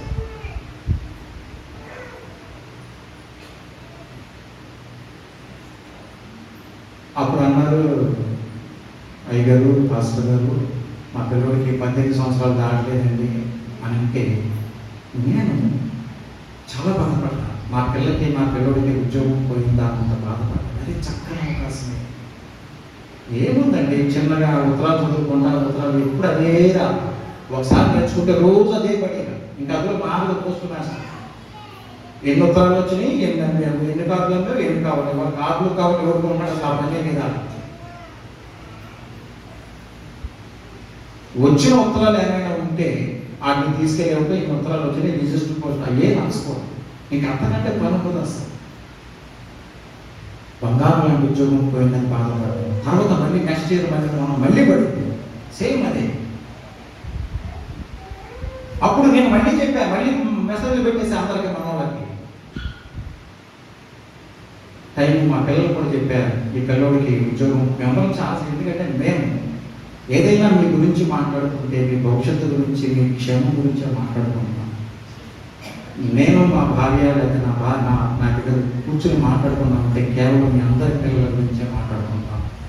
ఎప్పుడు కూడా వాళ్ళు అట్ట అంటారు, వీళ్ళు ఇట్ట అంటారు, ఏనాడు మాట్లాడుకోలేదు వాళ్ళకి. ఎప్పుడు కూడా రూపాయలు ఏదైనా పొరపాటు చదువుతాయి ఏమైందా, కానీ వాళ్ళ క్షేమం ఎట్లా, వాళ్ళు ఏం చేస్తున్నారు, ఎలా చదువుకోవాలి, వాళ్ళ ఉద్యోగాలు ఎలా, అదే మా ఆలోచన. ఎందుకంటే నా బిడ్డలు ఎలాగో మీ బిడ్డలు కూడా నాకు అంతే. దేవుడు పెట్టిన బాధ్యత రక్త సంబంధం కంటే ఆత్మీయ బంధం మరింత విలువైనది. నేను చాలా టైం అయిపోయింది, టైము అయిన సంగతి నాకు తెలియదు. నేను అడిగాను, నాన్న మళ్ళీ పడింది కదా, జాన్సన్ వాళ్ళ అబ్బాయికి 18 సంవత్సరాలు దాటి ఖచ్చితంగా ఉద్యోగం ఆ పిల్లలు అని జాన్సన్ అడిగా ముందు. నేను అడిగితే అడిగారు, మా ఊరు అప్లై చేయలేదు, పెట్టలేదు, దానికి అప్లికేషన్ పెట్టాను. ఎందుకంటే నేను పెట్టన్నా, నేను చదువుకునేది నేను చదువుకుంటాను, నా ఉద్యోగం నాకు వద్దాను. ఏమన్నా అర్థం, ఏమైనా అర్థం ఉందా? మిగతా ఉద్యోగాన్ని పరీక్షలు రాయాలండి, లేకపోతే పాస్ అవ్వదు. ఇది పరీక్ష లేకుండా దేవుడు నీకు ఉచితంగా అనుగ్రహించిన మార్పులతో నీ కాళ్ళ దగ్గరికి వస్తుంది ఆ ఉద్యోగం. కనీసం వద్దనుకున్నప్పుడు నాకు చెప్పాను పోనీ, నేను ఎలా కూడా చెప్పేవాడికి అర్థమయ్యేటట్టు. అంతా అయిపోయిన తర్వాత ఏంటి నానా ఏంటమ్మా, ఆ రోజు సాయంత్రం మళ్ళీ ఇంటికి వచ్చి ఆ పిల్లడు చెప్పాడు. ఇంటికి వచ్చిన తర్వాత నేను పిల్లల్ని అడిగాను, డాడీ మరి పెట్టలేదు, నేను పెట్టమన్నాను, నాకు వద్దట, నేను చదువుకున్నాను కదా, ఆ చదువు చాలేదు అన్నాడు. అసలు ఏమన్నా కనీసం ఎవడో చెప్పుకుంటాడు, ఆడి మాటలు నమ్ముతారు కానీ దేవుని సన్నిధిలో దేవుని దాసు చెప్పే మాటలు వింటారా? వినలేదు. వింటే ఇంట్లో ఎందుకుంటారు అసలు? అది కాదయ్యా, ముందు అప్లికేషన్ పెడితే ఉద్యోగం వస్తే ఉద్యోగం వచ్చిందని చెప్పుకోవచ్చు కదా జనానికి. సరే నువ్వు జాయిన్ అవుతావో వద్దంటావో ఏదో పోతావు, తర్వాత ఆలోచన. అసలు అప్లికేషన్ ఎందుకు పెట్టలేదు? ఏమన్నా ఆ సాయంత్రం పిల్లలు అడిగితే వాళ్ళు అదే చెప్పారు. మీరు తెలుసా, ఆ రోజు నాకు గుండె తేడా, అసలు నాకు ఏమైందో తెలియలే. ఆ రోజు సాయంత్రం చాలా బాధపడ్డా. నాన్న బాధపడ్డాడో లేదో తెలియదు, నా పిల్లడు బాధపడ్డాడో లేదో తెలియదు, నా అమ్మ బాధపడ్డాడో తెలియదు. నేను ఆ రోజు ఎంత బాధపడ్డానంటే, ఆ రోజు రావడం బీపీ షుగర్ అన్ని టెస్ట్ చేయించుకుంటే అన్నీ ఎక్కువై బాగా వెళ్ళిపోయింది టైం. అదే రోజు సాయం నిజంగా మిమ్మల్ని నేను ప్రేమించినట్టు దేవుడు, ఆ తర్వాత మీ కుటుంబ సభ్యులు ప్రేమించాలని నేను అన్నాను. వాడు ప్రేమిస్తాను, వాడి తర్వాత నేనే. ఈ లోకంలో మీరు ఎవరినైనా చెప్పుకుంటే దేవుడు ప్రేమిస్తున్నాడు. మీ కుటుంబ సభ్యులు, తల్లిదండ్రులు ప్రేమతో మనం పోవాల్సిన వాళ్ళు ప్రేమిస్తారు. ఆ తర్వాత నేనే ఖచ్చితంగా చెప్పగలను, ఏ స్వార్థం లేకుండా మిమ్మల్ని ప్రేమించి మీ గొప్పతనాన్ని, మీ భవిష్యత్తుని, మీ ఉన్నతమైన స్థితిని పొందుకునేవారు ఒకరు ఉన్నారు. ఆ దేవుడు, నా తల్లిదండ్రులు తప్ప ఇంకెవరైనా ఉన్నారా ఈ ప్రపంచంలో అంటే నేనే ఖచ్చితంగా చెప్తాను. దేవుని దాసునిగా, దేవుని ప్రేమను బట్టి ఎంత విలువైన విషయం అంటే, దేవుడు మనకి ఏదైనా అవకాశం ఇచ్చినప్పుడు ప్రతిదీ కూడా పెద్ద నాకు ఏమన్నా పాస్టర్ గారు ఏదో 10th క్లాస్ చదువుకొని ఇక్కడ కూర్చొని ఏదో చెప్తున్నాడు అనుకుంటే, నేను చదివిన చదువు ఎంఏ డిగ్రీ చేశాను లోకరీతిగా, బైబిల్కి సంబంధించిన డిగ్రీ కూడా చేశాను, డాక్టరేట్ చేశాను, బీడీ చేశాను, ఎంటీహెచ్ చేశాను, బీడీ చేశాను, చదివాను కాకపోతే ఆ బైబిల్ ట్రైనింగ్ ఏమైనా అందరూ అవుతారండి అనుకుంటే, లోకరీతిగా కూడా ఎంఏ చేశారుగా, ఎంఏ బీఈడీ చేశారుగా, ఆ మాత్రం మీకున్న పరిజ్ఞానం కూడా లేదనుకుంటున్నారు. ఎవడో వస్తాడండి మధ్యలో, వాడు మీ బాబు కోరడు, సాతానుగా వచ్చాడంటే మిమ్మల్ని నాశనం చేయడానికే తప్ప మీ బాగు ఎందుకు కోరతాడంటే వాడు. నీ పిల్లడు ఎక్కడ ఏసీ రూమ్లో కూర్చున్నాడో, ఎక్కడ ఆ పిల్లడు నిండా చూస్తే 18 సంవత్సరాలు కాదు, 18లో అడుగు పెట్టాడు లేదో ఉద్యోగం వస్తే, మరి అట్లాగే గోగుంట పోస్ట్ మాస్టర్ చేసి వాడు ఇన్స్పెక్టర్ అయ్యి, గోగుంటలో పోస్ట్ మాస్టర్గా మేమే ఉద్యోగం ఇప్పించాము మర్యాదకి.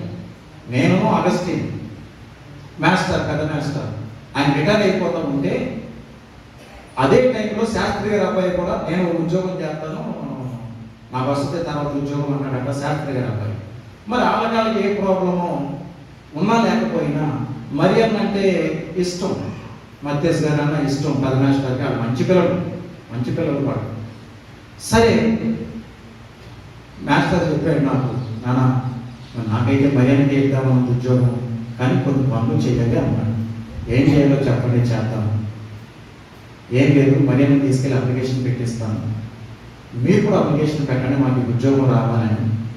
మీ అందరూ డిగ్రీ అయింది కదా, అయితే అందరికీ ఇంటర్వ్యూ వస్తుంది, ఇంటర్వ్యూ వచ్చినప్పుడు మాకు ఈ ఇంటర్వ్యూ మేము ఉద్యోగం చేయని మీరు రాయాలి, నువ్వు అగస్త్యం, మర్యాద ఆటోమేటిక్గా వస్తుంది, ఎక్కువ చదువుకున్నారు కాబట్టి. అదే ఆయన చెప్పింది. ఆయన వెళ్ళి ఆయన మేనలుడు ఎవరు ఎదురులో ఉంటే ఆయనతో మాట్లాడేవన్నీ చేయించి మర్యాదకి ఆ అప్లికేషన్ పెట్టించి మేము కూడా అప్లికేషన్ పెట్టాము. మాకు వచ్చిన ఇంటర్వ్యూ మేము వెళ్ళాలి, ఆ ఇంటర్వ్యూకి మర్యాద ఆటోమేటిక్గా తనకు వచ్చింది. ఆ ఉద్యోగంలో జాయిన్ అయింది.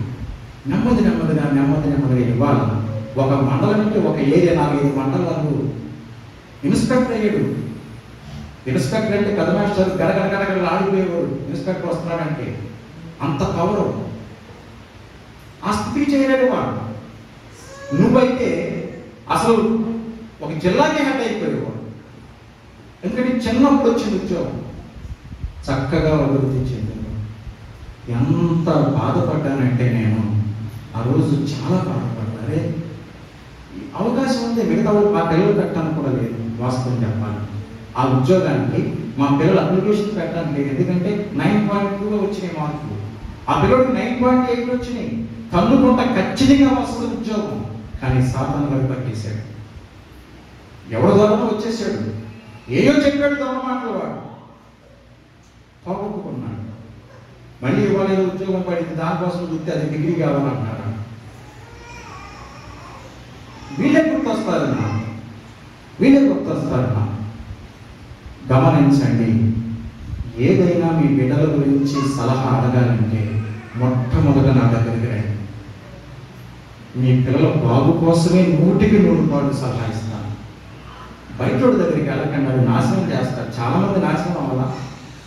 చాలామంది పిల్లలు ఎందుకు పాడైపోయి 10th క్లాస్ వరకు చదివిన తర్వాత ఎందుకు పరిగ్రహం ఎందుకు పోయారు? కేవలం వినకపోబట్టే, అటు ఇటు తిరగబట్టే. అలా అయితే ఉన్నతమైన స్థితికి వెళ్ళవలసిన వాళ్ళని నేనైపోతాను. మా తమ్ముడు వాళ్ళ పిల్లడు 10th క్లాస్ మంచి మార్కులు వచ్చి పాస్ అయ్యాడు. నేను అన్నాను, డబ్బులు కట్టి ఎక్కడో స్కూల్లో కాలేజీలో జాయిన్ చేస్తాను అన్నాడు. 1,00,000 రూపాయలు కట్టాలి. 1,00,000 రూపాయలు కట్టొద్దు. అదే కాలేజీ మీ ఊర్లో ఉంది, ఎదురు, అక్కడ జాయిన్ చేయండి, ఒక 20,000 అయిపోతుంది. ఇదో IIIT ఉంది, అది కనుక నువ్వు జాయిన్ చేస్తే మీ పిల్లల్ని ఒక 20,000 పోతాయి. బంగారు లాంటి భవిష్యత్తు, బీటెక్ వరకు ఉచితంగా రూపాయి కట్టే పని లేదు. ఈ ఉద్యోగస్తులు కాబట్టి అంతమంది కట్టాలి, అది వేరే విషయం అని చెబితే, టైం అయిపోయింది అన్నయ్య ఇప్పుడు. మరి టైం ఉన్నప్పుడు ఏం చేస్తారు రా నువ్వు అంటే, ఏమో వస్తుంది రా నువ్వు. లేదు నువ్వు పెట్టు అంటే టైం అయిపోయిందంట, ఇవాళ అయిపోయిందా. అప్పుడు నేను జ్ఞానం వాళ్ళ అబ్బాయి, మన శ్యామప్రసాద్ గారి అబ్బాయి నూజివీడులో లెక్చరర్ చేస్తున్నాడు ఇదే కాలేజీ. నేను వెంటనే పిల్లడు చేశాను, అంకుల్ ఇవాళ రాత్రి 12 గంటల వరకు ఉన్న టైం. నేను మాట్లాడింది 6-7 గంటలకి మా తమ్ముడితో.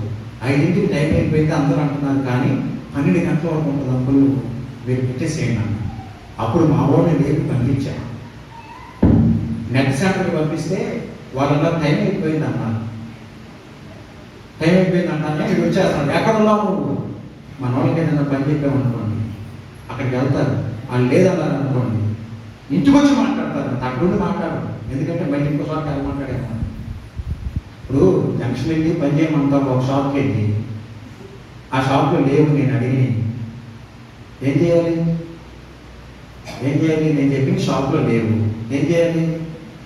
ఆ షాప్ దగ్గరే ఉండి ఎవరిని లేవంటున్నారు, మరి ఏం చేయమని చేయాలని అనుకో. మనం ఎవరు అట్లా చేయాలి? ఎవరు అందులో బాగా కూడా లేదు. అందరూ కూడా ఇంటికి వచ్చేసి అక్కడ లేవండి, వాళ్ళు లేవని చెప్పారని చెప్తాను. సరే ఉండేది ఆ పని చేస్తారా? ఏం చేయాలి? అక్కడే ఉండి ఇవి లేవన్నానండి, నన్ను ఏం చేయమంటారని అడగాలి. పని చేసే రకమైంది. నేను మా తమ్ముడిని అడిగాను, ఎక్కడున్నా అంటే వెళ్ళిపోతానని అంటాడు. వెళ్ళిపోవటం ఏంట్రా? మనకి చెప్పిన న్యూస్ ఎవరు? ఆ సంస్థకు సంబంధించిన ఆయన మాట నమ్మకపోతే నెట్ సెంటర్ మాట నమ్ముతావా నువ్వు?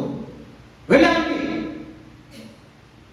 మళ్ళీ వెళ్ళి ఏమంటే ఉన్నాకంటే టైం చూడండి, వాడు అడిగి పెట్టి పడి ఉందండి, టైం ఉందండి, పని కావాలి ఆ పనులు అన్నీ చేసేస్తే ఏదో అవసరం అయితే మళ్ళీ ఆయన అడిగి ఆ అర్ధరాత్రి టైంలో మళ్ళీ పిల్లడికి ఫోన్ చేసి ఎలా అప్లికేషన్ పెట్టామంటే, అప్లికేషన్ పెట్టిన తర్వాత కొన్నాళ్ళకి ఇంటర్వ్యూ వచ్చింది. వీడు ఆ మెసేజ్ చూసుకోవాలి. ఆ మెసేజ్ ఏవో అనుకున్నాడంట. మనము ఇంటర్వ్యూ పెట్టినప్పుడు మెసేజ్ చూసుకోవాలంట, ఏదో అనుకుని వదిలేసాడంట. ఎప్పుడో ఏదో ఎందుకో చూసుకుంటే మెసేజ్ చాలా వచ్చింది, కానీ టైం అయిపోయింది అన్నాడు. అదే ఎందుకు ఇట్లా చేశాడు? మళ్ళీ ఆ పిల్లలకు ఫోన్ చేస్తే మళ్ళీ మాట్లాడితే ఇప్పుడు ఆ శ్రీకాకుళంలో వచ్చింది, తను విజయనగరంలో శ్రీకాకుళంలో వచ్చింది తనకి సీటు. చక్కగా జాయిన్ అయ్యాడు. బీటెక్ వరకు తిరిగి లేదంటే 5 సంవత్సరాలు ఉచితంగా.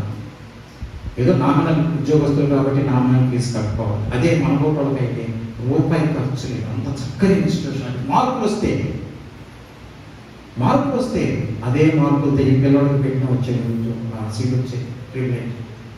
ఇదే మార్కులతో ఈ పిల్లలకు పెట్టిన ట్రిబ్లైట్ సీట్ వచ్చేది. దేవుడు మనకు తెలుసో తెలియకో మన యోగ్యతను బట్టి కాదు, ఆయన ప్రేమను బట్టి మన బిడ్డల్ని గొప్ప బిడ్డలుగా చేయడానికి వచ్చిన అవకాశాన్ని కాలుతో ఒక్క తల్లుదంటున్నాను. చేతితో తోయటం కాదు, కనీసం నా పొద్దులైన నోటితో మాట చెప్పాలి, లేదంటే చేతితోనన్నా తోయాలి. మనోళ్ళు అట్లా కాదు, కాలుతో లాగా ఒక తల్లుదంటున్నాను అనమాట. ఆయన అటులో నుంచి పోయేదేవో దేవుడు ఇచ్చిన అవకాశాన్ని జాగ్రత్త. పిల్లలు అన్యాయం అయిపోతారు, సూర్యమంట తిరుగుతారు. ఈ రోజులు బాగాలా నిన్న మనం కూడా చదువుకున్నామంటే మేము ఏదోనే మామూలు ఉద్యోగంతో పోయి, రాబోయే రోజులు అట్లాంటివి కాదు. అసలు ఎందుకు పనికిరారు వాళ్ళ చదువు లేకపోతే? ఎందుకు పనికిరారు? తట్టబొట్ట పట్టుకుని పనులు చేయడానికి కూడా రేపు పనులు ఉండవు రాబోయే సంవత్సరాల్లో. ఏఐని ఆర్టిఫిషియల్ ఇంటెలిజెన్స్ అని ఒక లేటెస్ట్ టెక్నాలజీ వచ్చింది. అన్ని అమ్మాయిలాగా తయారు చేస్తున్నారు, లేదా అబ్బాయిలాగా తయారు చేస్తున్నారు. మొత్తం వాటికి ఫీడ్ చేసేస్తారు, అన్నీ ఆడే చేస్తారు. మీరు పుడుతున్నారు చూసారా? 10 మంది ఉడుస్తారా? ఎకరానికి ఉడుతారా? అదే ఆ అమ్మాయిని పెడితే ఆ అమ్మాయి మొత్తం అంతా ఒక అమ్మాయి ఉడిసిపోస్తుంది. 10 ఎకరాలు ఒక రోజులో 10 ఎకరాలు ఉడుసు. అట్లాంటి సిచ్యువేషన్ వస్తే రేపు పొద్దున మీ పిల్లలు ఏమైపోతారు చెప్పండి? ఎక్కడ పని చేస్తారు? కనీసం దానికి ఏదైనా మాట చెప్పడానికైనా కంప్యూటర్ నాలెడ్జ్ కావాలి, కనీసం చదువు కావాలి, 4 ముక్కలు ఇంగ్లీష్ కావాలి. ఏమైపోదామని, ఏం చెప్తామని, ఏం చేద్దామని మీ పిల్లల్ని అర్థం చేసుకోవాలి. ఉన్న అవకాశాన్ని పోగొట్టుకుంటే మళ్ళీ వచ్చే అవకాశం వస్తుందో రాదో తెలియదు మనకి. దేవుడు ఒక్కసారి సమయం ఇచ్చిన తర్వాత పాటు చేసుకోవాలి. హైదరాబాద్లో నేను పనిచేసేటప్పుడు అక్కడ కాంట్రాక్టర్, నేను స్కూల్లో పనిచేస్తా, స్కూల్ కాంట్రాక్టర్ నేనంటే బాగా ఇష్టం. దగ్గరకు వచ్చి ఏ ఊరు బ్రదరు అన్నాడు. మాది ఏలూరు అయ్యా అంటే గోపం అంటే తెలియదు. ఏలూరు అంటే అమ్మో ఏలూరా, ఏలూరు పక్కనే కోవలి మాది అన్నాడు. అక్కడ చుట్టాలతో మొదలైంది. 4 రోజులు పోయిన తర్వాత అక్కడ ఫ్లాట్లు బిజినెస్ చేస్తారు బస్తీ లీడర్. అతను వచ్చి నాకు 3 ఫ్లాట్లు ఇస్తానన్నాడు. ఒక్కొక్కటి 150 గజాలు. బ్రదరు ఒక్కొక్కటి 4,000 రూపాయలు, 12,000 అవుతుంది. మీకు 3 ఫ్లాట్లు ఇస్తాను, తీసుకో. నీ దగ్గర డబ్బులు ఉన్నప్పుడు ముందు ఒక 1000 రూపాయలు అంత కట్టు. అసలు నేను ఆయన అంటే పురుగును చూసినట్టు చూశాను. నేనేంటి ఇక్కడ ఈ బస్తీలో అక్కడ ఏంటి ఆ ఫ్లాట్ తీసుకోమంటారు ఏంటయ్యా నన్ను అన్నట్టు చూశాను. లేదు బ్రదరు నేను తీసుకొని నా మాట చాలా మంచిది అన్నాను. నేను అసలు తర్వాత అతను కనపడతానే వచ్చేస్తూ ఉండేది అనమాట. నన్ను ఎంత చీప్గా ఆలోచిస్తాడు కదా. ఆ తర్వాత 10 సంవత్సరాల తర్వాత ఆ స్థలం గురించి మళ్ళీ నేను ఒకసారి అక్కడికి వెళ్ళాల్సి వచ్చే అవసరమే పరిస్థితి పట్టక ఏదో పని మీద వెళితే నాకు ఏదైతే స్థలం ఇస్తానో ఆ స్థలానికి కొంచెం ముందు ముళ్ళపూడి హరిచంద్ర ప్రసాద్ కార్డియాక్ సెంటర్ అని పెద్ద హాస్పిటల్ పడింది. వందల్లో వేలల్లో ఉన్నటువంటి ఆ స్థలం లక్షలకి జస్ట్ 10 సంవత్సరాల తర్వాత నేను కనుక్కుంటాను. లక్షల్లో ఇప్పుడు కోట్లలో ఉంటాను. దేవుడు మనల్ని గొప్ప స్థితికి తీసుకెళ్దామని చిన్నదే చూపిస్తాడు. ఆ చిన్నదైతేనే మనం తీసుకోగలుగుతాం. అదే రోజున 1,00,000 రూపాయలు కట్టమంటే నేను పెట్టలేను. ఆయన అడిగింది 1,000, 2,000 అడిగాడు నన్ను. అది కూడా పెట్టగలను, కానీ రిజెక్ట్ చేశాను. చిన్నదే చూపించాడు దేవుడు. ఎందుకంటే దేవుడికి తెలుసు దానివల్ల నువ్వు ఎంత ఫలితం పొందుకుంటావో భవిష్యత్తులో. ఇవాళ 3 ఫ్లాట్లు నాకు ఉన్నాయంటే నేను కోటీశ్వరుని. ఊరిని జస్ట్ అట్లా కొంచెం డబ్బులు పెట్టగలను అప్పట్లో నా స్థితిని బట్టి. ఇవాళ మంచి డబ్బు ఉండేది. ఎన్ని ఉండాల్సిన అవసరం అమ్మకే సరిపోయేది. అమ్ముకుని తీసుకొస్తే ఆ డబ్బు ఎంతన్నా పెట్టుకునేవాడిని, అంతన్నా పెట్టుకునేవాడిని. దేవుడు ఖచ్చితంగా ప్రతి మనిషికి ఒక విలువ ఇస్తాడు. ఆ విలువను ఉపయోగించుకో. లెక్క చేయదు దేవుని ప్రేమ. గమనించండి, ఇవాళ జాన్సన్ కొడుకు ఖరీదని చక్కని అవకాశాన్ని కాళ్ళదనుకున్నారు. ఎప్పుడు కూడా అట్లా తోసేయద్దు. కారణాలు ఏమో కావచ్చు, దానికి చక్కని మార్గాలు ఉంటాయి. అది తెలిసిన వాళ్ళ దగ్గరికి వెళ్ళాలి, కానీ తెలియని వాళ్ళ దగ్గరికి వెళ్తే ఏం చెప్తారు వాళ్ళు? అసలు మనం అంటే ఇష్టపడే వాళ్ళ దగ్గరికి వెళ్ళి అడగాలి, కానీ మనం అంటే అసూయ ద్వేషాలు ఉన్న వాళ్ళ దగ్గరికి వెళ్ళి నా కొడుకుని ఏం చేయాలని అడిగితే నీ కొడుకుని పుట్టు ఒకటి తెచ్చి కూర ఒకటి తెచ్చి పంపించమంటాడు, లేకపోతే తట్ట ఒకటి తెచ్చి మరుగు ఒకటి తెచ్చి పంపించమంటాడు. ఇంకేం చెప్తాడు వాడు? నువ్వంటే వాడికి ప్రేమ, నువ్వంటే వాడికి ఎంత ఇష్టమా? నీ కొడుకు ఉన్నతమైన స్థానంలో వెళ్ళాలనుకోవటానికి తర్వాత కన్నీళ్లు పెట్టాల్సింది మనమే కదా. చక్కని మాటలు, దేవుని మాటలు హృదయంలో పెట్టుకోవాలి. జ్ఞానయుక్తంగా మనం ప్రవర్తించాలి. ఓర్పు ఉండాలి, ఆలోచన ఉండాలి, జాగ్రత్తగా ఆలోచించాలి. ఖచ్చితంగా విలువైన స్థితిని దేవుడు మనకి ఇస్తాడు. దేవుని స్తోత్రం చెప్పండి. హల్లెలూయా.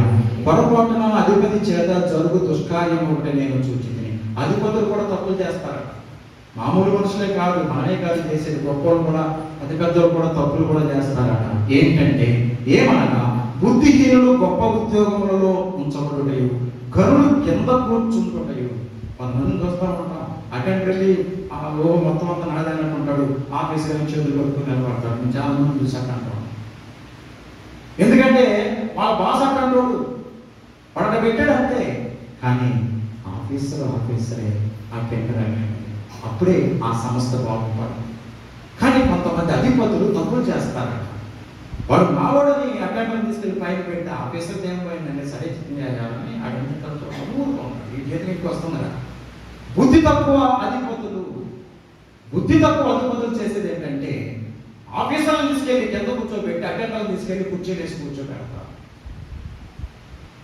అట్లాంటిది కూడా నేను చూశాను అనుకున్నాను. పనివారు గుర్రముల మీద కూర్చుంటయు, అధిపతులు సేవకుల వలె నేలను నడుచుటయు నాకు అగపడెను. పనుడేమో గుర్రం మీద ఎక్కేస్తున్నాడట, అధికారి ఏం చేస్తున్నాడట, నేల మీద నడుచుకున్నాడంట గుర్రం మీద. బుద్ధున్నవాడేనండి ఆ పని చేయించండి. అట్లాంటి పనులు కొంతమంది చేపిస్తారు. అలాంటి ఆలోచనలు కొంతమందికి ఉంటాయి. నాకు అగ్గపడిన గొయ్యి త్రవ్వువాడు దానిలోనే పడు, కంచె కొట్టు వారిని పాము కరచును, రాళ్ళు దొల్లించువాడు వాటి చేత గాయముందును, చెట్లు నరుకువాడు దాని వలన అపాయం తెచ్చుకొని, ఇనుప ఆయుధము ముద్దుగా ఉన్నప్పుడు దానిని పదులు చేయని ఎడల ఆ పనిలో ఎక్కువ బలము వినియోగింపవలను. అయితే కార్యసిద్ధికి జ్ఞానమే ప్రధానం. దేవుని స్తోత్రం చెప్పండి. హల్లెలూయా, హల్లెలూయా. చక్కని పని నువ్వు అనుకున్నది అనుకున్నట్లు జరగాలంటే దానికి జ్ఞానం కావాలి. ఆ జ్ఞానం గురించి మాట్లాడుతూ మొట్టమొదట వచనంలో కార్యసిద్ధికి జ్ఞానం కావాలి. బుద్ధిహీనత కాదు, లేకపోతే తెలివి తక్కువ అధిపతి కాదు, లేకపోతే వేరే వేరే ఆలోచనలు చేయడం కాదు. ఖచ్చితంగా జ్ఞానం కావాలి. ఏదైనా ఖచ్చితంగా కరెక్ట్గా జరగాలంటే జ్ఞానం అవసరం ప్రతి మనిషికి. ఆ జ్ఞానం దేవుడు ఇచ్చేది. అయితే ఆ జ్ఞానం గురించి మాట్లాడుతూ కొంచెము బుద్ధిహీనత త్రాసులో ఉంచిన జ్ఞానమును ఘనతను తేలదు. ఆ జ్ఞానం కలిగిన వారు చిన్న తప్పు కూడా చేయకుండా జాగ్రత్త పడాలి. నాకు జ్ఞానం అంత అవసరమే, జ్ఞానం లేకపోతే ఏది జరగదు. కానీ జ్ఞానం ఉంది కదా అని మన ఇష్టం వచ్చినట్టు చేస్తే ఆ జ్ఞానం చిన్న తప్పు వలన తేలిపోతుంది. చిన్న బుద్ధిహీనత వలన, అంటే ఎంత జ్ఞానవంతుడైనా ప్రతి క్షణం జాగ్రత్త పడాలి. ఎంత సుగంధ ద్రవ్యమైనప్పటికీ, అంత గొప్ప అత్తరైనా ఒక చచ్చిన ఈగలు పడితే కాదు ఆ సుగంధ ద్రవ్యం, ఆ సువాసన పోయి చెడ్డ వాసన వచ్చేటువంటి పరిస్థితి ఏర్పడుతుంది. జాగ్రత్తగా ఉండాలి. దేవుడు చెప్పే మాట మన కోసం, మన పిల్లల కోసం జాగ్రత్తగా పాటిస్తే విలువైన స్థితిని మనము మన బిడ్డలు పొందుకుంటాం. చక్కని దేవుని మహాగణంగా మహిమపరిచి ఆయన చెప్పినట్టు నడుచుకుంటే, మనము చెప్పినట్టు ఆయన చేస్తారు. ఆయన చెప్పినట్టు మనం నడుచుకుంటే మనము చెప్పినట్టు ఆయన చేస్తారు. బాగుంటే నా యందు మీరును మీ యందు నా మాటలు నిలిచి ఉంటేనేలా మీకు ఏది ఇష్టమో అడగండి, అవన్నీ మీకు అనుగ్రహించమని. దేవుని స్తోత్రం చెప్పండి. హల్లెలూయా, హల్లెలూయా. అది చక్కని స్థితి, జ్ఞానం, బలము, ఆరోగ్యం, శక్తి మనకు, మన బిడ్డలకు, మన కుటుంబాలకు, మన సంఘానికి, మన గ్రామాలకు, మన చుట్టుపక్కల గ్రామాలకు, మన రాష్ట్రానికి, మన దేశానికి, ఈ లోకానికి దేవుడు అనుగ్రహించను కాక. ఆమేన్. ప్రార్థన చేసుకున్నాం. మా దేవుడు యేసుక్రీస్తు ప్రభువా, మీ పవిత్రమైన పాదాలకు శ్రేష్టమైన ఈ సమయాన్ని మాకు ఇచ్చారు. మీ మాటలన్నీ జాగ్రత్తగా విన్న బిడ్డలను దీవించండి. ఆ మాటలు పాటించే కృప ప్రతి ఒక్కరికి దయచేయండి. క్షేమాన్ని మా అందరికీ దయచేయండి. మిమ్మల్ని నిజంగా నమ్ముకున్న బిడ్డలందరినీ దీవించండి. మిమ్మల్ని నిజంగా, మీ నామాన్ని నిజంగా ప్రకటించే బిడ్డలను, వారి బిడ్డలను, వారి కుటుంబాలను దీవించి ఆశీర్వదించండి. చక్కని క్షేమాన్ని మా అందరికీ మీరు ఇస్తున్నందుకు మీకు స్తోత్రాలు చెల్లించుకుంటూ యేసు నామములో ప్రార్థన చేస్తున్నాము తండ్రి. ఆమేన్. దేవుని నామానికి స్తోత్రం చెబుదాం. హల్లెలూయా, హల్లెలూయా.